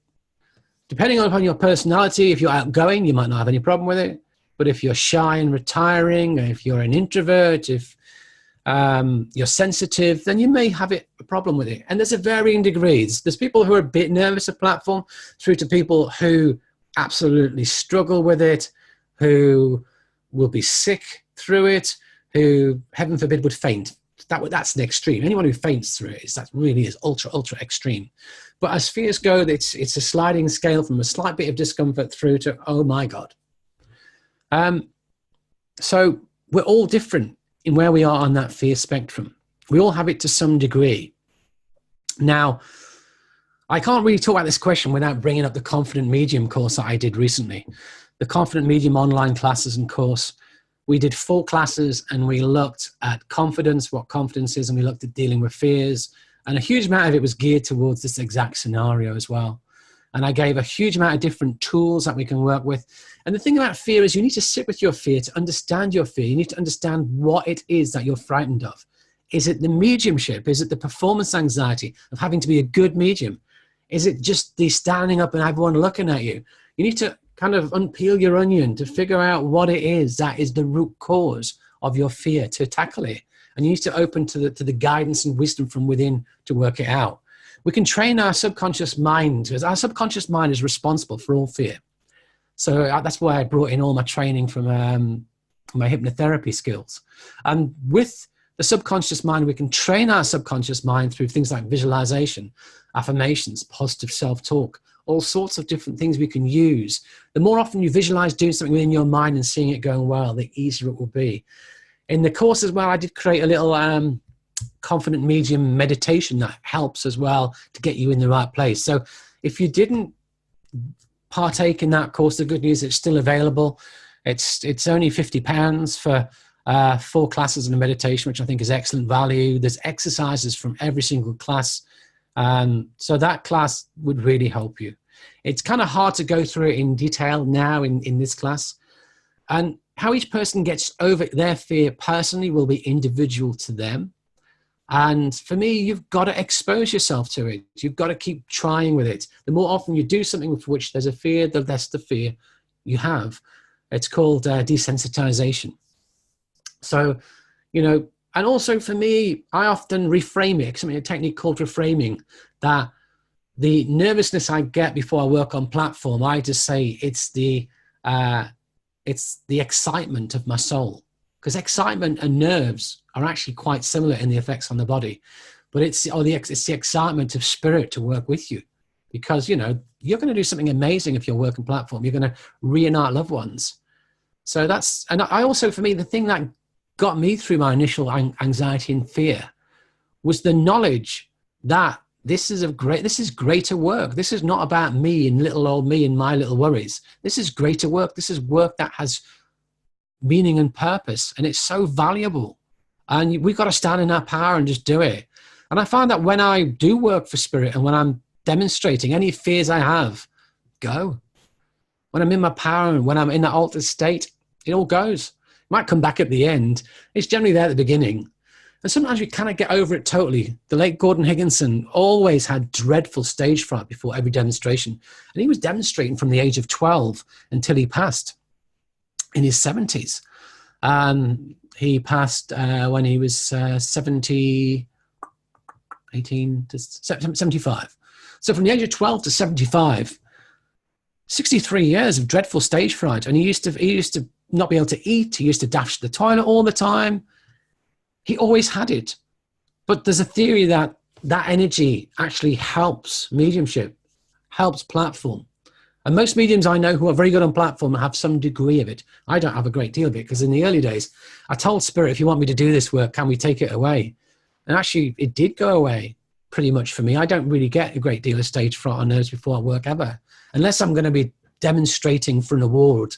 You know, this demonstration will determine whether you get your award or not, or this demonstration will determine whether we're going to make you a tutor or what have you. Yeah, there's pressure then, and it's kind of the big picture pressure that you've got to perform. It's performance anxiety rather than necessarily the fear associated with just working in front of an audience. So it's important to recognize what aspect it is that is creating the challenges for you to be able to work with it. So I hope that's given you some clues, but definitely the Confident Medium course is where you'll find most of your answers. Question 19. Can you talk about the difference between teachers in terms of their approach of being critical versus nurturing when it comes to teaching mediumship? I've heard of many famous teachers telling their students to basically hang it up and give up mediumship. I've also had some tutors demonstrate being touchy, condescending, and even appear like that they don't like teaching. Is this based in personality? Yes. Why would a tutor tell a student to hang it up? I don't know. And what is your opinion on this topic? I shall tell you.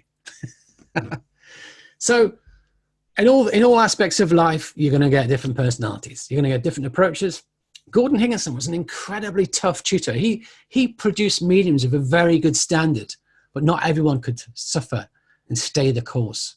You know, one of his expressions is "many are called, but few are chosen." And he started working with quite a few who didn't make the grade, who didn't stay till the end. If you ever said no to Gordon, that was it. If you ever refused to do something he asked you to do, that was it. He had no time for you. So very, very, very, very tough. A lot of people wouldn't probably put up with that standard. Very, very critical. He would never tell you anything good. He would only tell you what you did bad. You know, if he didn't tell you about it, or if he didn't say a word about your dam, it was good. However, if he told you about it, that bit wasn't good. So that is he was kind of the ultimate in critical. That's exactly how his own mother was. His own mother was very, very tough and critical with him. It made him the medium he was. So you could argue that if it's made some of our finest mediums in the past being critical is pretty good then, isn't it? The other extreme is being incredibly nurturing and supportive and saying lovely things to people all the time. I know teachers who just tell everybody they're fabulous, they're good, they're wonderful, they're amazing. Whatever you do, that was lovely, that's great. The students don't progress. And then the students go on a course maybe to come see one of us at the Arthur Findlay College. And we go, oh, it's not mediumship. What you're doing is not medium. Oh, but my teacher said I'm fabulous. Well, I'm really sorry, but you're not linking. That's not mediumship. That's not what mediumship is. Mediumship is connecting to a spirit person and bringing forward evidence. And that's not what you're doing. You're just working loosely psychically and giving random information. And they hate it. And they'd probably stamp their feet, call you all the names under the sun, cuss you, and storm off out of the room.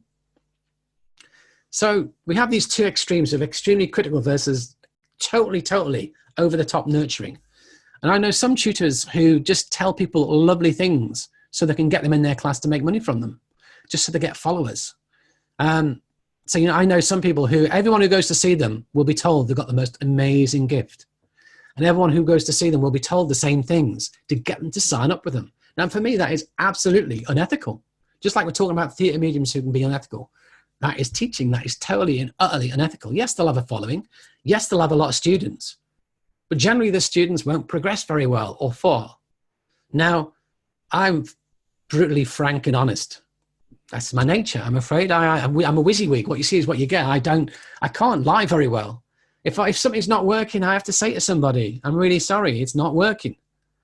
And some people have said I'm too brutal a teacher. I don't know how many of you know Simon Cowell from the X Factor. Britain's Got Talent, America's Got Talent, all of those things. For a while, I was known as the Simon Cowell of mediumship because, you know, I could pretty much take your link and examine it and tell you what's working, what's not. Now, Simon Cowell, as he's got older and mellowed, is now much more nurturing. He's occasionally critical, and I'm the same. I use the, first of all, I ask the student how they feel it goes, because I'll use their own feedback within my feedback. So first of all, I ask them, how do you feel that went? And then I will do the burger approach of, here's what I feel is working well for you. Here's where I think your areas for improvement are, but let me finish with a positive. So we've got two positives with a bit of room for improvement. I won't call it negative, but we'll call it constructive feedback sandwiched in between. When I was taught that, it was known as the shit sandwich. That's what we were taught about. Of course, that is totally and utterly un-PC, and you would never use such words in this day and age, of course. You all understand that. I just use that in case you happen to come across it in your travels. But if we're always critical, it will take a very, very strong student to stay the course with you. So you have to be nurturing where it's due. If one of my regular students does brilliantly, I will say to them, that was fabulous. Do you know, I'm at a loss. I can't find any negatives, or any negatives I can find are just not worth mentioning. That was great. Excellent. I'll let them have it. If it's good, I'll say it. But if it all goes wrong, I'm going to say, you know it's coming, don't you? I'm going to give you some areas to help you. But generally things go wrong for a reason, so we can learn from them. So we need teachers who are going to help us through constructive feedback and appraisal. We have to accept that. Some people cannot take any form of criticism, generally because of issues in their own life, with people who've been over critically of them in the past within their own life. And they are very, very difficult to work with, to give feedback to, because they don't want it. They don't want to know what they're doing wrong. They don't know what's not working for them. They just want to be told they're good. And I can't do that. They're going to go with that person who tells them all the lovely things. They're not going to work with me, because I'm not going to do that. I like to think I'm honest. I like to think I'm fair. And I'd like to think that but then again, I've created a lot of platform mediums. A lot of people who've been taught by me are now working platform and are very good teachers and mediums themselves. So I'd like to hope the approach works. Whereas other people I know who tell people what they want to hear and have a lot of followers, they never ever produce a medium. They have a lot of people who are in the movement who generally have strange ideas, but think they're great when they're not, are a bit deluded, but never go on to be on a platform, never go on to be doing mediumship, never go on to reach any kind of standard with it. And I know which one I'd rather have. So that's the context first. We need to understand the variety of approaches. But why, this worries me immensely, why any tutor would tell someone to give it up. And I'll tell you why, because when we're doing an appraisal of a student, or when we look at a student, none of us can see the full potential with that person. Now, I've had people come through my classes. I've been teaching mediumship since 2005. So that's 14 years of teaching people. I've had people come through the door that I think, do you know what, I'm not sure they've got it. I'm not sure it's going to work. Who've amazed me, who've gone on to become fabulous mediums, who, when the time was right, the gift unfolded well, unfolded right, and it was never there to begin with. There was no sign of it. For 3 or 4 years of training, no sign of it. Really not functioning well, but then something happens in their life, or they start doing something differently, the conditions become right, they create the conditions for the gifts to unfold, the gifts unfold, they're fabulous. So nobody can ever say you don't have it. So that's why I have a huge problem with anybody telling someone to hang it up, because I can never see, I could never say that to anybody, because I know from my own experience that I don't always see the potentials. The potentials are not always at the surface. They may be buried deep. They may need certain circumstances to happen for the path of unfoldment to occur. So any tutor who tells you to pack it in, for me, is a form of abuse, I believe. Again, unethical. I've been told by a very well-known tutor, I won't tell you who, but I've been told by a tutor that mediumship was not my forte and I should hang it up and go away and do something else entirely different instead. I've also known a whole class establishment which shall remain nameless. The entire class was told, you're all useless, you're all no good, why don't you all go and find something else to do other than mediumship, which amused me no end, because that was everybody in the class. You know, how can you teach mediumship and tell everybody they haven't got it and they should all go away and do something else instead? You're all wasting your time. Don't give up your day jobs. You're never going to make it as a medium. And yeah, people do it. It's stupid. And, you know, sooner or later, you're going to encounter problems of people telling you you're not good, people telling you, you know, I just, in 2005, 6, I got a load of platform bookings in my own right. And I went on someone's course and they told me my mediumship was of a standard that shouldn't be seen in public. And you should cancel all your bookings. And can you imagine telling a working medium to cancel all their bookings? Cancel 20, 30 bookings.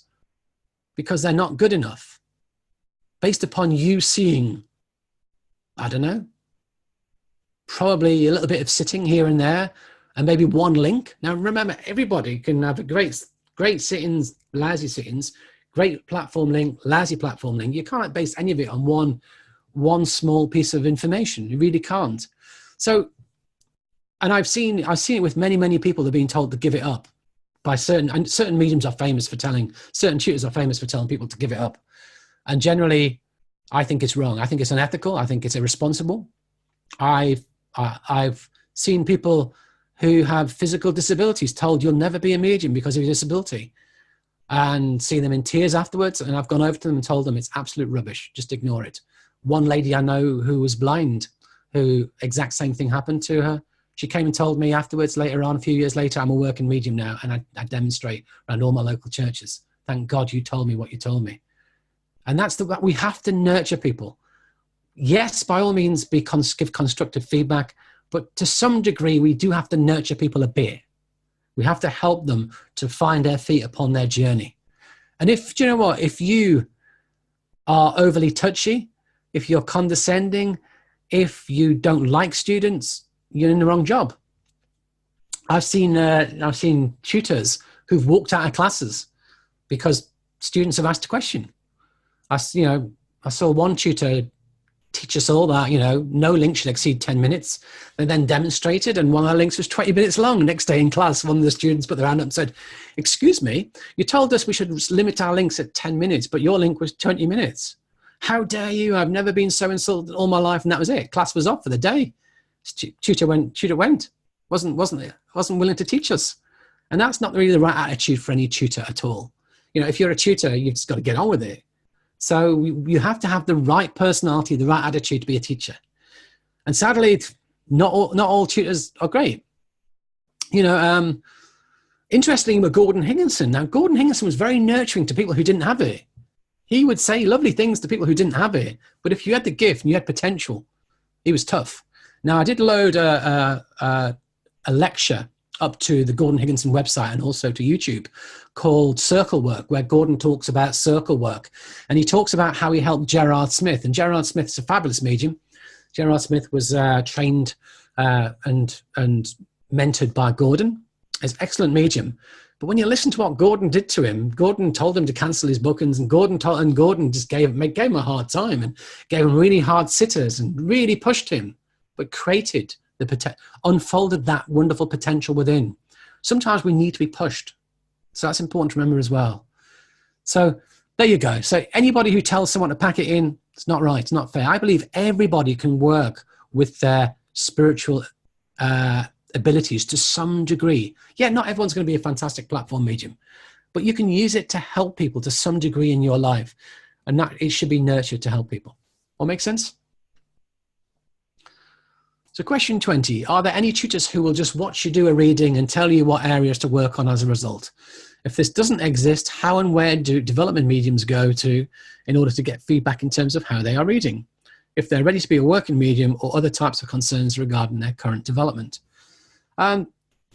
Generally, you need to go to be with a tutor regularly for them to get to know you, your mediumship, where you're moving, how you're unfolding.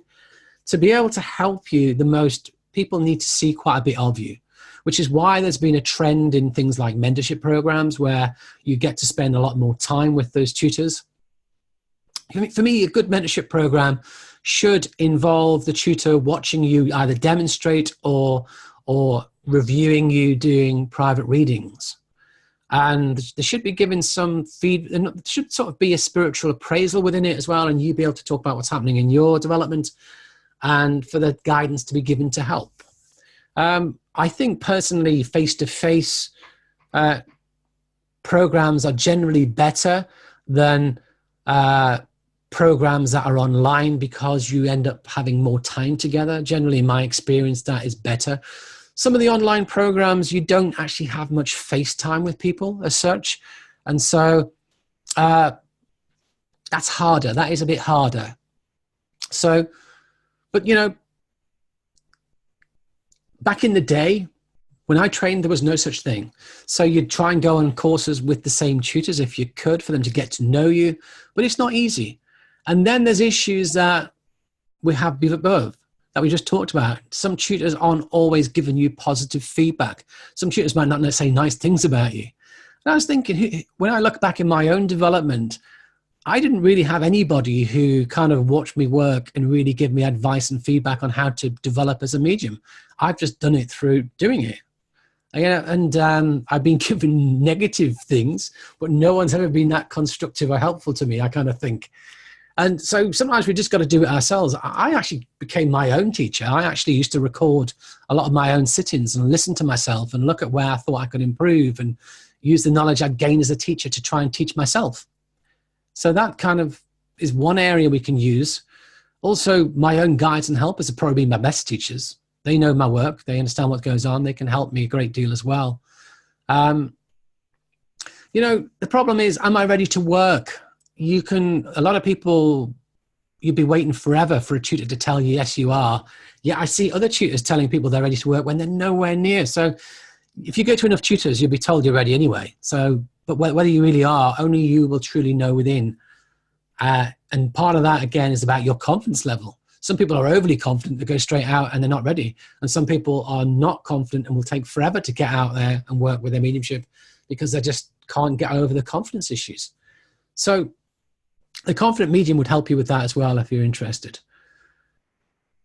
So it's not an easy thing. I know people who've been on mentorship schemes. I know the SNU mentorship scheme that is run whereby you can get the CSNU at the end of it. I know that can help people. I know people who've done mentorship courses with people and got a lot of benefit from it. But I equally know people who've done mentorship courses and tell me at the end of it, they got no guidance, help, or feedback at all, and no one ever watched them work. So the range varies dramatically. It really does. And there's actually a real dearth of good quality teachers. There's a lack of good quality teachers who are willing to do just these kind of things, because generally the quality teachers are busy doing things. So, and generally it's going to cost you as well, sadly. If you want to get private tuition or get mentorship from people, the cost gets quite prohibitive. And part of me, on one level, I don't really like that either. I think it's, when people are charging in the thousands and thousands of dollars or pounds, it just feels too much. It doesn't feel fair. It doesn't feel right. The spirit world have always taught me to keep my teachings affordable, and I hope I do that. So again, we've all got to find out what works for us. So with question 20, it's not easy. I accept it's not easy. There are some tutors out there, but you've got to find the right tutor for you. You've got to try it and see, suck it and see. Not all tutors will be a good fit for you. Not all people's styles are a good match for you. And, I think I probably had training with 20 or 30 different tutors, to be honest. And I never probably really found many that really seemed to help me. And it used to irritate me if I spend a lot of money to go on a course for a week with a tutor, and that tutor gave me no feedback whatsoever. I'd get up and work and they'd say, great, sit down, next. And I thought, I'm paying hundreds of pounds for the privilege to be watched, to be assessed, to be given constructive feedback. And there is none. And it doesn't fit well with me. If someone's going to work and they're going to spend a lot of money to be with you as a tutor, your job as a tutor is to help them as best you can. So there you go. Question 20. Question 21. I've been experienced what feels like a dip in my psychic resources. My clairs seem to be on vacation, which makes me giggle. Is it common to experience a lull or somewhat of an ebb and flow? Mediumship development is not a straight line. Development goes up and down, absolutely. And it can feel like it's going backwards. And your mediumship is forever changing. Remember that. If you ever get complacent that you know how your mediumship works, you'll be in trouble because it'll change. I don't really know how my mediumship truly works. It always changes. Sometimes I'm good at this and sometimes I'm not. Sometimes I have a run of dates and I'm good at them and sometimes I'm not. Sometimes I'm able to get highly specific information and sometimes I'm not.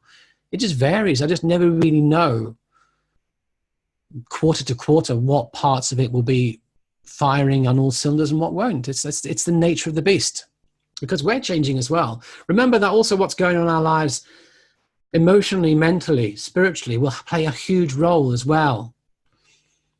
So I've been doing 1 or 2 practice readings a day for the last 6 weeks, weekends off and a day here and there. I've been sitting in the power daily. I've felt and witnessed the quality of my evidence as well as the link itself getting stronger and better until this week. This week feels just like it all just disappeared. The readings have been like pulling teeth. Four of them are rescheduled. Do you have anything to say about this? Now, it's very hard for any medium, any teacher to diagnose what's going on with anybody without watching them work, without really knowing how they work naturally anyway. I can watch somebody do a link and I can see whether they're linking well within that link in that moment in time. But unless I've seen them link previously a lot, I don't know whether that's good, bad, indifferent, how they work. So, and it's very, very hard to diagnose what's going on with people. And so when people ask this question, they generally expect a good answer from me, but I have to be honest and say it's a very, very hard thing to answer. The first thing I normally say is look at what's going on in your life. Are there any potential reasons for it? Health-wise, energy level-wise, emotionally, stress level, mental-wise. Look at all of that and think about it and just take a step back and see, is there any of that could be affecting you? Secondly, have there been any changes in what's taken place? You know, it might be subliminal changes. You may have changed circles. You may be now having to do some platform work, and maybe subliminally there's issues with that. You know, so look for any underlying issues that could be there within it. If we start getting on what I call a run of bad readings, it can knock our confidence a great deal. And if our confidence gets knocked or dented, it can be hard to recover it, because then we may then start worrying, will the next reading be bad? Will the next platform be bad? Will this happen? Will that happen? And when we focus upon it and visualize it, you get it. So again, you've got to stay positive. You've got to stay positive visualizations, positive self-talk to get through it.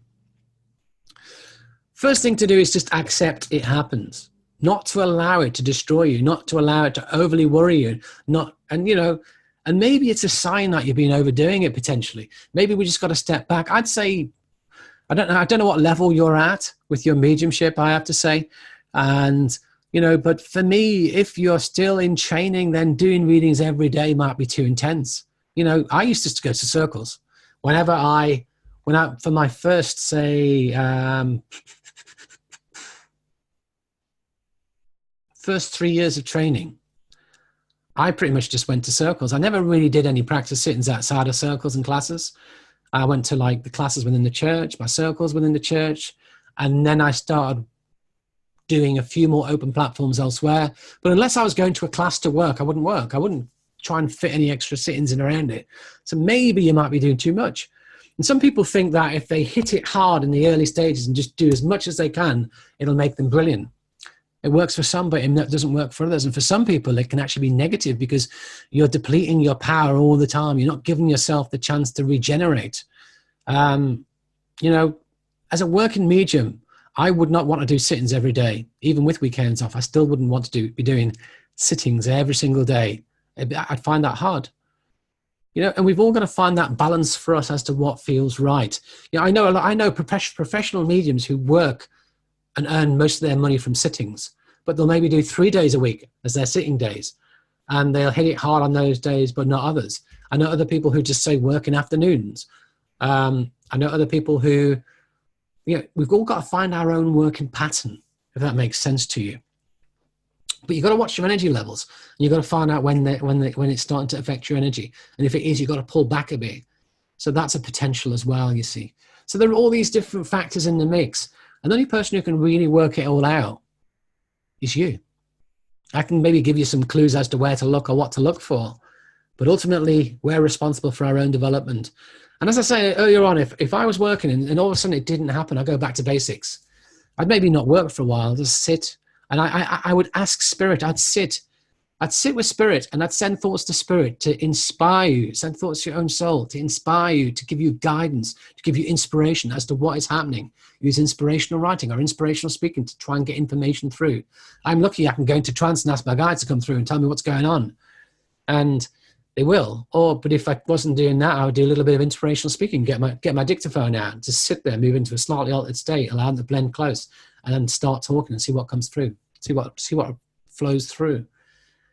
I would far rather go within to my own soul or ask the guides and helpers that work with me from spirit to get the information. That's where you get the best information. Other mediums may be able to try and look at your energy and try and guess or work with what's going on, but they'll never get it right, generally. They might get approximations to what's right, and I should also put a caveat in here about spiritual appraisals. I've had a huge number of spiritual appraisals in my life on courses. And to be honest, most of them haven't really helped, to be honest. A lot. And the best spiritual appraisals I get is when I'm not paying for it. When people spontaneously just say to me something and start talking to me about my own development, that is the best appraisal you'll ever get. When you're paying for it, it's often and I know mediums who tell the same thing to everybody. We all come out of our spiritual appraisals and compare notes, and we all got the same thing. It's almost like a script. And for me, what's the point? Because we're all different. So I generally don't have spiritual appraisals. If I was to go on a course as a student, back when I used to go to the Arthur Finney College, I'd go for a sitting for a mediumship to hear my loved ones more than I'd want an appraisal, because I found it wasn't really helping me. Once I'd learned to attune to my own soul and learned to attune to my own spirit team, I'd rather have their guidance. They're the ones who generally know what I'm about. Okay, question 22.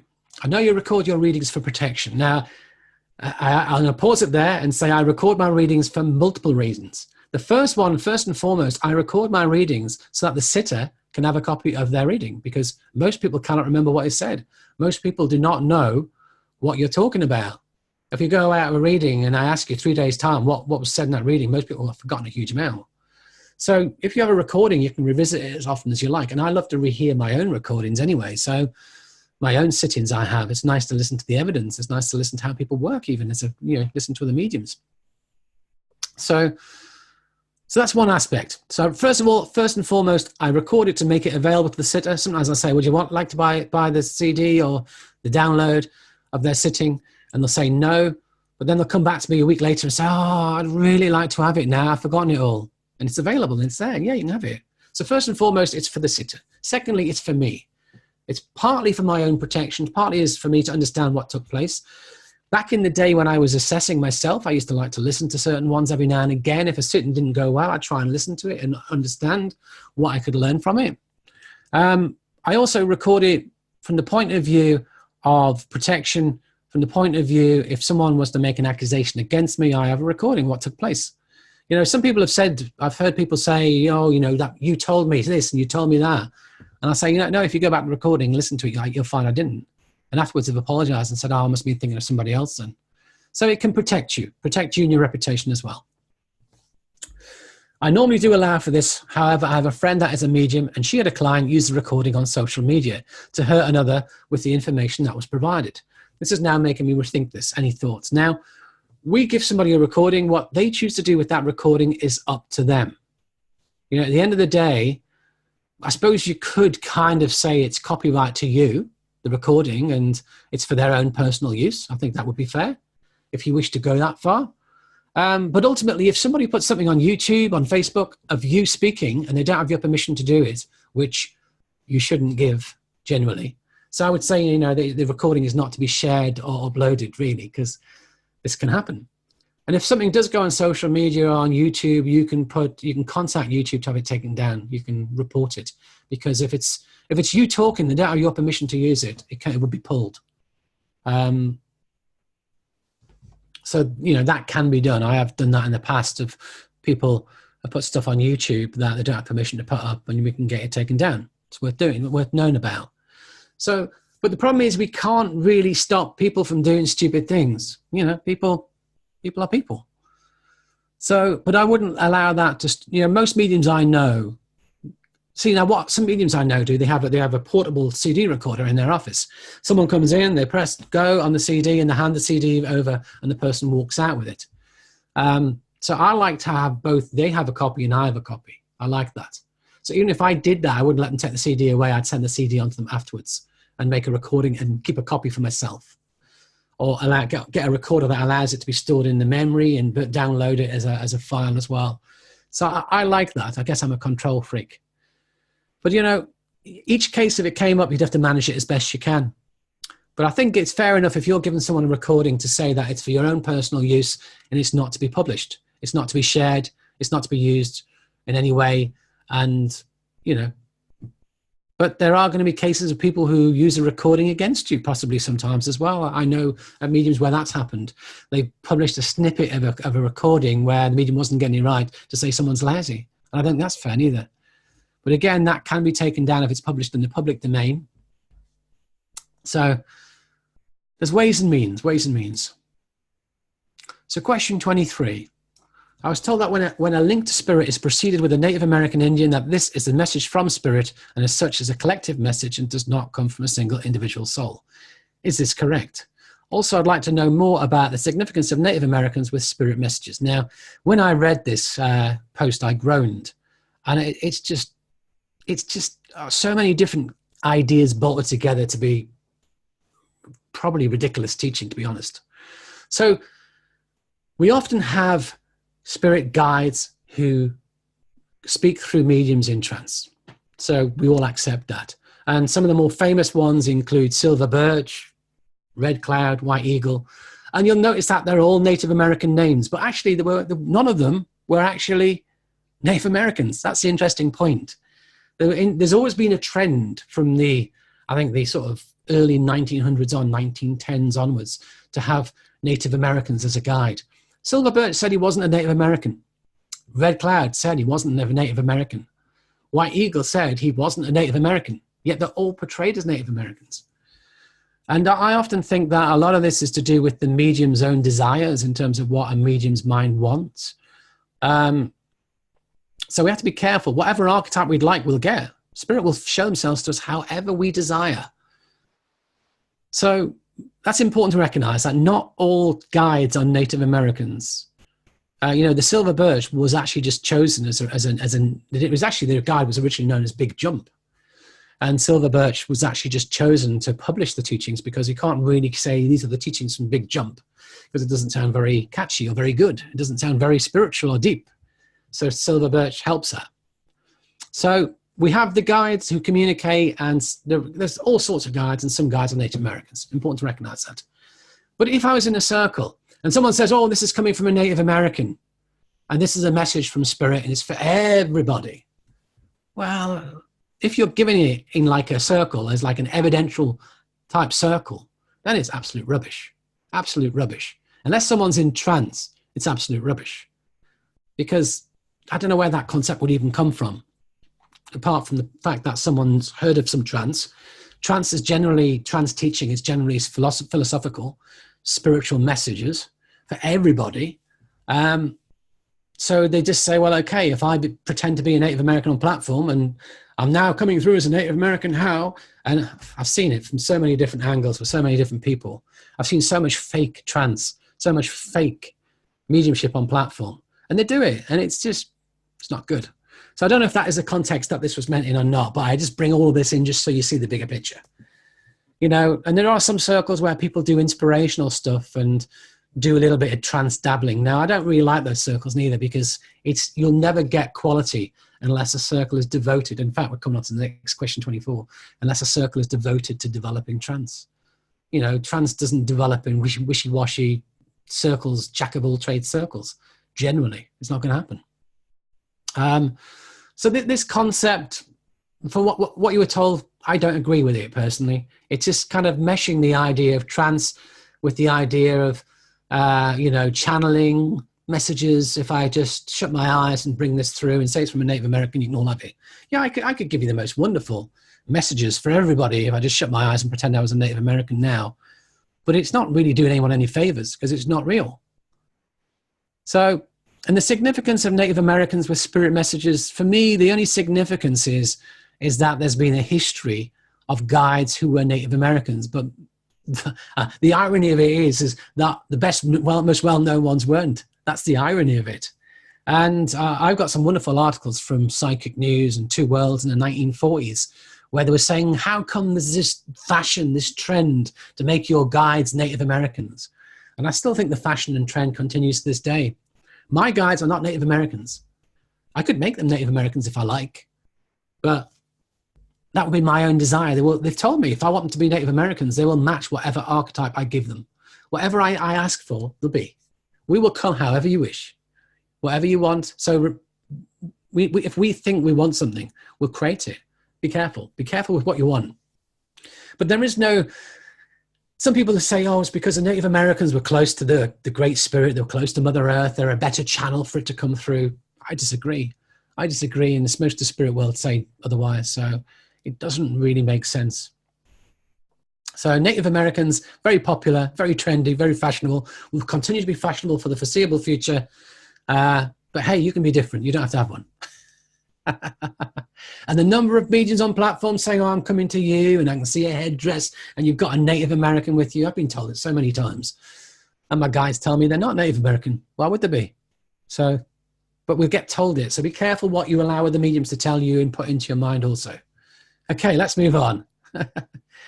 Question 24. I'd like to develop trance. Can you develop trance via online circles? Also, how do you find a good tutor to teach you to do trance? Now, I'm going to be controversial again, I'm afraid. You can develop a degree along the line of moving in the direction of trance through online circles, but you cannot develop trance in an online circle. That's my own opinion. That's what I believe. And that's why I've been told by the spirit world also. My own guides have told me, because, you know, when I was doing some of the classes, I would take classes to my guides, questions to my guides before I teach the class to see what they would say. And people ask me questions for clinics, and sometimes I get the guide to answer them before we start. This was actually asked for a clinic a long time ago. And the guide said that to develop trance, you need the energy and the power of sitters within the room physically. Sitters sat other side of the world is not going to physically give me anything. Remember what we talked about with the ideas of doing readings online and doing readings by the phone? You don't have the presence of the person in the room. To develop trance well, you need power within the room created by one or more sitters. So you can learn to do inspirational speaking in an online circle. You can learn to get overshadowed by a spirit guide in an online circle. But to get into decent depth trance and get good quality flow of speech through you, it's not going to really happen in an online circle. Now, can you go and be taught to do trance in a week? Can you go on classes to get taught how to do trance? I know nobody who could teach me to be a trance medium personally. That's a terrible statement to make, isn't it? The only person who's going to teach me to be a trance medium is myself making the time to sit for spirit regularly with sitters who are harmonious, to make the time to be with spirit, to allow them to work with me. Because at the end of the day, when I do trance, remember, I'm doing nothing. Remember what I'm saying to you, I'm doing nothing. I'm going into surrender to allow the spirit world to blend with my energy. I allow the spirit world to take me to the depth they need me, to blend into me, to overshadow me, to blend with my mind, to take control to some degree of my body, to speak through me, to use your own words, your own mind, your own knowledge. They're working through your mind. So the words you have within your mind, they will use. They'll often have a completely different vocabulary because you might know what certain words mean, but you never use them in your normal vocabulary, but spirit will do that through you. So the trance mediumship video and the trance mediumship tutorial have all you need to develop trance. What you need to do to develop trance is to find a sitter, one or more sitters, harmonious sitters to work with. And if you sit regularly, I'd say at least once a month as a minimum, preferably twice a month, fortnightly, more often if you can, and sit to develop trance. And you need observers to observe what's taken place. The people who are observers need to have developed to some degree psychically. If they have no psychic awareness, it's going to be hard for them to sense what's going on in the room. If you're not talking, it can be incredibly boring, because if you've not developed and you're not talking and bringing through words, it's going to be very boring. So the other thing is, when we sit for trance, the energy we build gets shared. So if there's 10 of you sitting for trance, you're going to get a fraction of energy for you. And your development is going to be really, really slow, truly slow. I've been on courses for trance development myself. I only did about 3, and I realized that wasn't helping me at all. And I realized I just found it dreadfully boring. If I'm brutally honest, I shouldn't say that, but I did, because you can only work sequentially. And it was just like pulling teeth. And most of the time, people can't talk anyway. So most of the time, you're just sitting there watching, and there's not a lot happening. And it's as a spectator sport, it's deathly dull. So you can develop quicker yourself in your own trance circle. You'll get some guidance and some advice on how to develop trance and things like that. So the course won't be wasted. But to be honest, the best, I think, all of it I've ever heard has all been condensed in my videos. So you probably have all the guidance you need within the video and the tutorial anyway to develop trance. So what you need to do is to find like-minded people who are happy to sit with you in person to develop trance. And the fewer who are actually wanting to develop it, the better. The ideal is some sitters and one medium to develop, because all the energy is directed to that one medium in that one night. I used to sit, there used to be 3 or 4 of us sitting to begin with, 2 of us who were developing trance. So everybody else would sit for the 2 of us. I'd go first, or they'd go first, and we'd just swap over halfway around. Eventually this person moved away, And I was just sitting by myself, and the change was phenomenal. When everyone else just sat for me, the change was phenomenal. And I found as well that sometimes less is more. Having too many sitters, if it creates energies, is not good. 1 or 2 harmonious sitters I found was the most beneficial to my own development. So developing trance is a wonderful thing. You just got to find the right people and try and do it in person, because you can't, you can only go so far in an online circle. And to be honest, it's more going to be closer to inspirational speaking or channeling. You're not going to truly get that blend or depth that you will with trance. So I hope that's helped in some small way, shape or form. Question 25. I've learned that there really is no such thing as haunted houses. Now I'm going to pause it there and say, some people say that spiritualists teach there's no such thing as a haunted house. But if you're experiencing phenomena, you will disagree. And trust me, you'll disagree a lot. I was wondering what your official stance is on explaining to someone who believes their house is haunted why it really isn't. Do you give them anything to do to eliminate the haunting, or let them go on feeling tortured every single day? Said with a bit of humor. Now, for me, we have to recognize that there's different things. There's residual energy of places.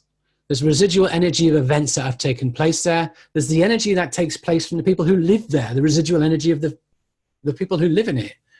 So you can have phenomena created by people who live there, especially teenagers can create phenomena. A lot of poltergeist phenomena is associated with teenagers with psychic gifts. People like Matthew Manning is a classic example of that. In his book, he talks about all of that. And it's a classic example where you have a teenager with a lot of psychic energy that is not being channeled or directed into anything.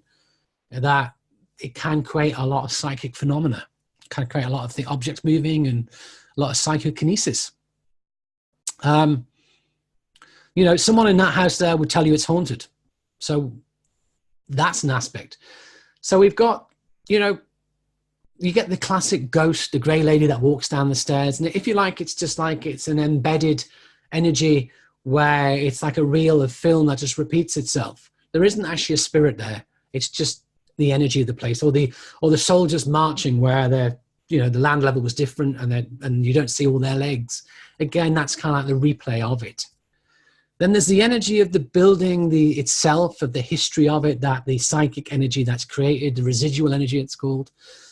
Then as I say, there's the energy that's created by people. I'll give you one example. I was once called out to a haunted house, a lot of phenomena, a lot of concern. The house was haunted. I went there. The phenomena was supposedly in the bedroom. I goes in the bedroom and it's like, oh my God. There's like bookshelves full of books on serial killers and video nasties, the Evil Dead, all that kind of stuff. And I was just like, the energy of the place. It's like, oh my God. And TV, that's why they're watching all this stuff. And it's like, oh my God. And the energy is just created by the people in there and their interests. And, you can cleanse that energy in that house, but it'll be back pretty shortly if the activities continue.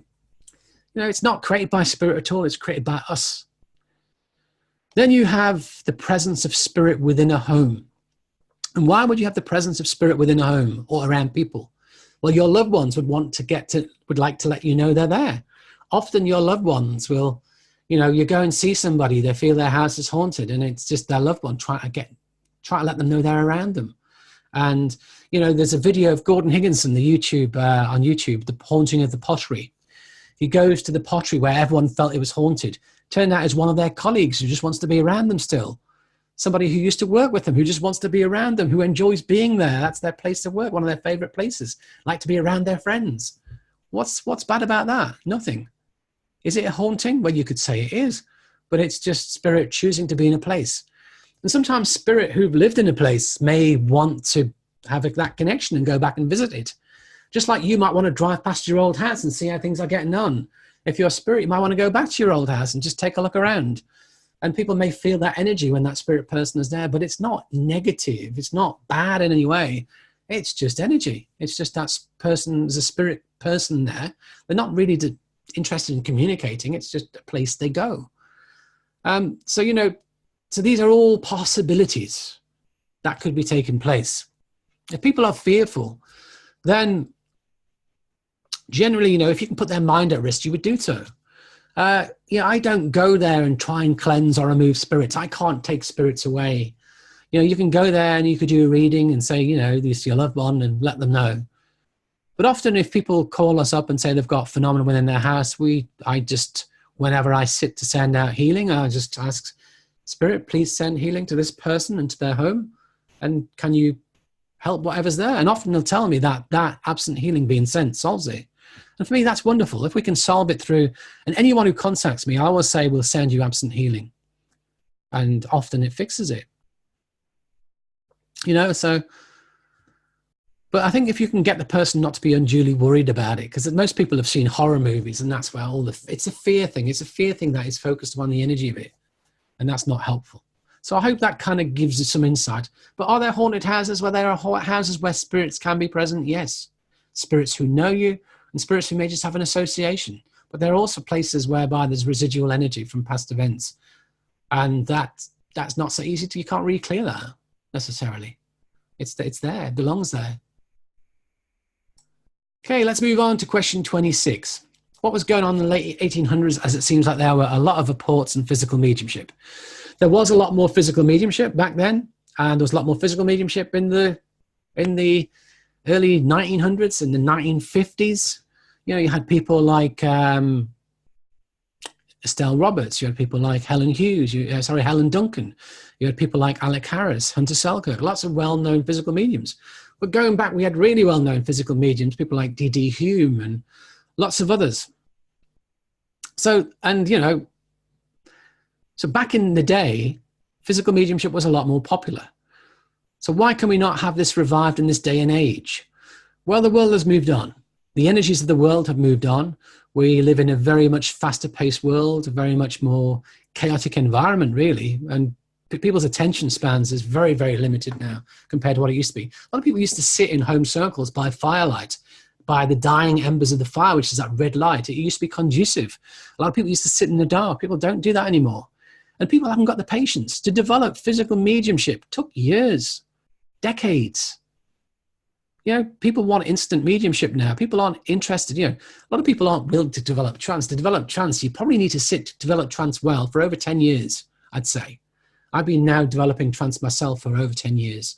And it gets better every time. And now I look at back what took place 5 years ago, and there's a difference, a huge difference, marked difference. So it takes time. It takes commitment. It takes sacrifice to do it. You've got to be doing it for the right reasons. You've got to be doing it for spirit first and foremost. It's never about you. Physical mediums generally get attacked, accused of being frauds. And there has been historically a huge amount of fraud within physical mediumship. And because of that, not everybody wants to be a physical medium. I don't want to be a physical medium, to be honest. I've got no real desire to do that.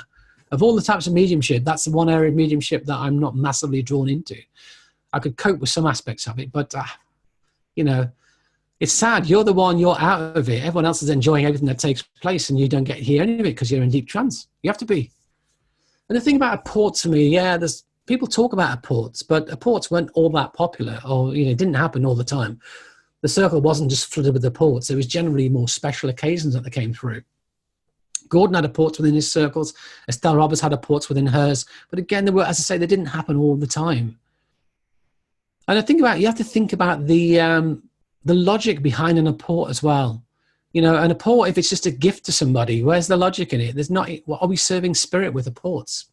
You know, there's a trend at the moment for certain mediums who shall remain nameless. I talked about this in the last one as well. They just bring forward cheap stones that you can buy on eBay, and they just they often vomit out stones and give everyone a stone. Well, what's the point? You know, how does that help you? I would far rather have my loved one materialize in the room. I'd far rather have my loved one communicate through me in direct voice. That would touch me. That'd be amazing. I can see the logic to that. And a port, well, unless it has meaning or depth, no, I don't get it. I don't get it. I love the last part of this question. Do you wonder if spirit thinks we would all be locked up if we could do some of these things regularly, so they block us? No, spirit can't block us. Spirit will never block us from doing anything.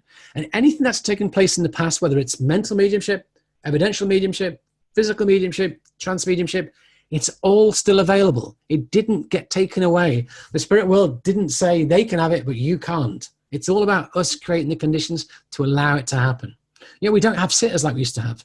Sitters used to be highly committed to sitting for the development of the medium. Now everybody wants to sit. Everybody wants to develop.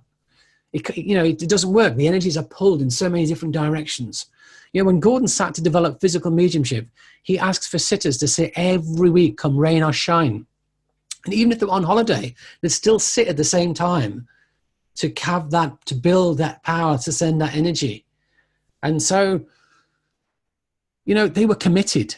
And for the first few years, they got nothing. Even with a wonderful medium like Gordon, who was already an excellent trance medium, they didn't get a great deal. It took patience before you get things. And you don't get many people who are committed like that in this day and age. You know, how many people want to give up their night to see nothing happening? But hey, if they do, they get some amazing results. So it's all still available to us. It's down to us to recreate the conditions. It's down to us to unfold those gifts if they're there within. Now, you might argue that not so many mediums have the gifts in this day and age. And that may be true. I don't know if it's true or not. But I don't think Spirit would just give the gifts in the past, but not now. I just believe that we don't unfold them because we don't create the right conditions, and we don't have people who are as committed and people who are putting Spirit first. Often it's about us. And the other thing about physical mediumship is a lot of people who are starting to develop it and do it well don't want it in the public domain anyway, because you'll get attacked. People will judge you. So, you know, sometimes it will stay in the closed circle. So that's important to know as well. So question 27, is there anyone currently working who's able to apport flowers? There probably is, but they probably don't publicize it. I know Gordon Higginson could apport flowers. But most of the mediums of the past would apport flowers. Some apported birds, some apported all. There's even stories of people apporting human beings. Mrs. Jones from number 22 down the road got apported into the seance room. Fabulous stories, wonderful things. So there may well be. But I don't think there's many publicizing it currently. And there'll be people who say they have, but whether is there evidence to back it up? I don't know. Some people say they do things when they don't. And some people, and one thing that I should talk about, an area that really kind of does my head in, if I'm honest, is there's a lot of people out there thinking they're developing physical mediumship, and they take photographs with their mobile phone, and it's dark conditions, and there's very little light, and it's as grainy as I don't know what, and there's reflections of strange light from different bits and pieces, and everyone's like, oh my God, look at the faces, look at this ectoplasm. And 99% of the time it's just nothing of the sort. And there's a lot of deluded people now who think they're doing physical mediumship, or think they're doing this amazing trance stuff, or orbs, faces and orbs and all the rest of it. And generally it's not. You know, Spirit have got intelligence. You know, if I was going to get some photographic, if I was going to get Spirit to put a face in an orb, I'd tell you what I'd do. I'd say, can I have an orb Spirit coming in from left to right? Will it stay fixed? And then can we have a face appearing in, and the face disappear? Thank you very much.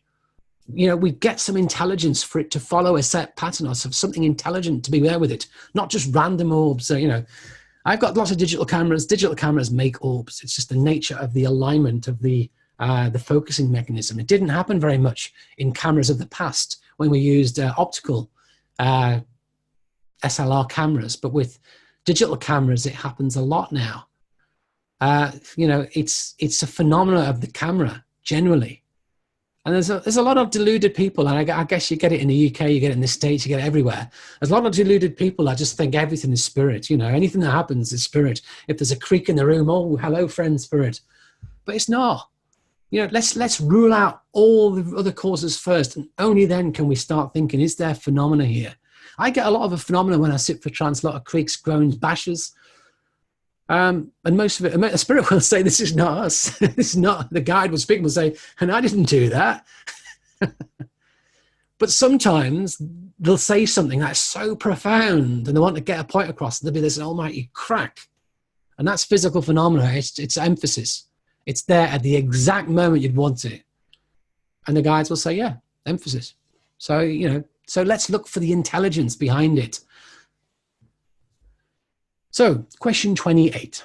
What is your view on the term soul mission and life purpose? For example, does the soul have an eternal mission? For example, healing, removing negative energy, etc. Now, me personally, again, with all these questions, I take them to spirit. I say, okay, ask the guides, what the guides say. And I've never been a big fan of having a soul purpose or a soul mission. We come to this earth to do this. This is our path. And if we don't do it, we failed in our mission. And when we get back, you failed. It's either, you're through or you failed. You're fired, the apprentice, you're fired.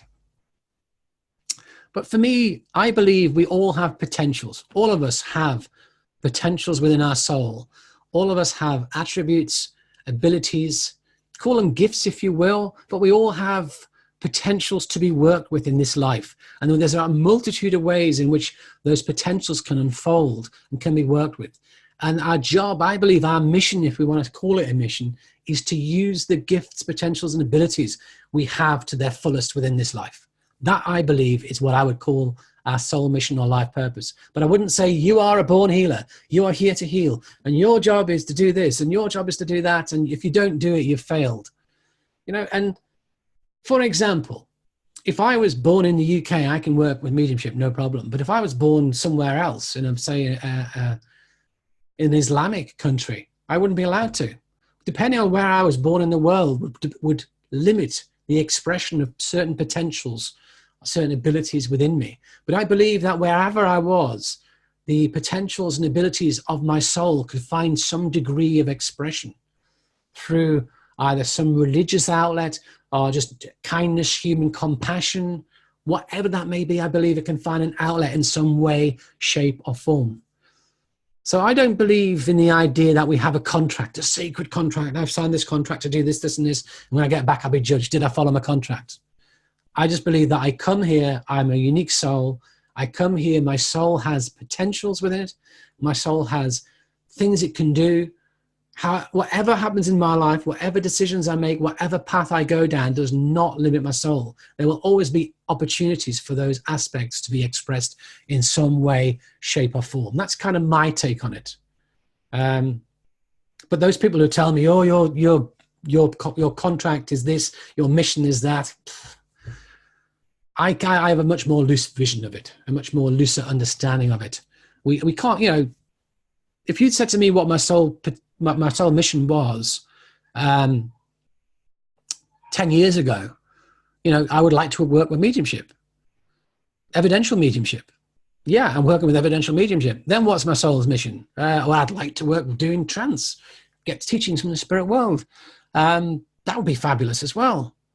Okay, I'm doing it. And then what was my next purpose? Well, I'd love to teach people. I'd love to be able to take teachings to a big audience, to allow people to access quality teachings. Okay, you're doing it. What's next? I'd like to inspire people. What's next? It's always growth. You may achieve the next hurdle, but there's always more to come, always. There's always more to unfold. There's always more that can be unfolded from each person. Do you understand that? That what makes sense? So sometimes to say your life, if someone had told me your mission is to be a medium, that'd be overly limiting. To say your mission is to do sittings and platform. And that was it. And if I believed that was my mission, oh, I've achieved my mission now. I can lay back and take it easy. I'm there. No, there's a huge amount of potential still within to be unfolded, but we all have an unlimited amount of potential to unfold. The task is getting as much of it unfolded within this earthly lifetime and making the most of it to help others, to be of service, to use it to advance our own spiritual development in service to others. That's the key. That's the aspect of it. So I hope that answers that question. So there we go. I'd hoped to finish by 9:30, so I'm 5 minutes over. That's not bad, is it? So hopefully that helps everybody with those questions. Let me stop sharing and we'll go back to the big screen. So I'm hoping that we covered what people want to cover. One aspect that I'm happy to do in these classes is talk about a topic. If people have got a topic they want to talk about, let me have the topic in advance, preferably as far as possible in advance, then I can let people know about it and we can collate a few more questions on it. So in the past, we have had certain topics. We did one on health. We've done a topic on physical mediumship. We can do it on anything you wish. Someone did suggest maybe guides and helpers as a topic, if that interests people. we could go into that as well. But use the Facebook group to suggest any topics. Send me any topics, and we'll have a look at them and see if we can find a topic for future classes. So our next mediumship clinic is on Sunday the 16th of June. So 4 weeks time, I believe. Sunday the 16th of June is our next class. So if you want to pop that in your diaries, all the classes are actually on my website. If you go to the diary page on my website and look on the online classes, are all in there anyway. So if you want to put them in your diary, they're also on the Facebook page as a note, I think, somewhere floating around, and possibly an announcement, but they're all there as well. So I do hope you've all enjoyed the class tonight. I hope you've all got something from it. And thanks to everyone who asked questions. Do keep the questions coming in, and do let me have questions as early as you can as well. We often get a huge swell, a huge rush of questions in the last 4 or 5 hours, the last 24 hours particularly. And the more I have in advance, the better. But I understand that. I give you a deadline of Sunday noon UK time, so it's not entirely unsurprising, is it? I made a rod from my own back there. So thank you everybody for coming. Enjoy the rest of your weekend, wherever in the world you are. And I look forward to seeing you all again soon. Glad you enjoyed the class. So take care, everybody. See you soon. Look forward to the next one.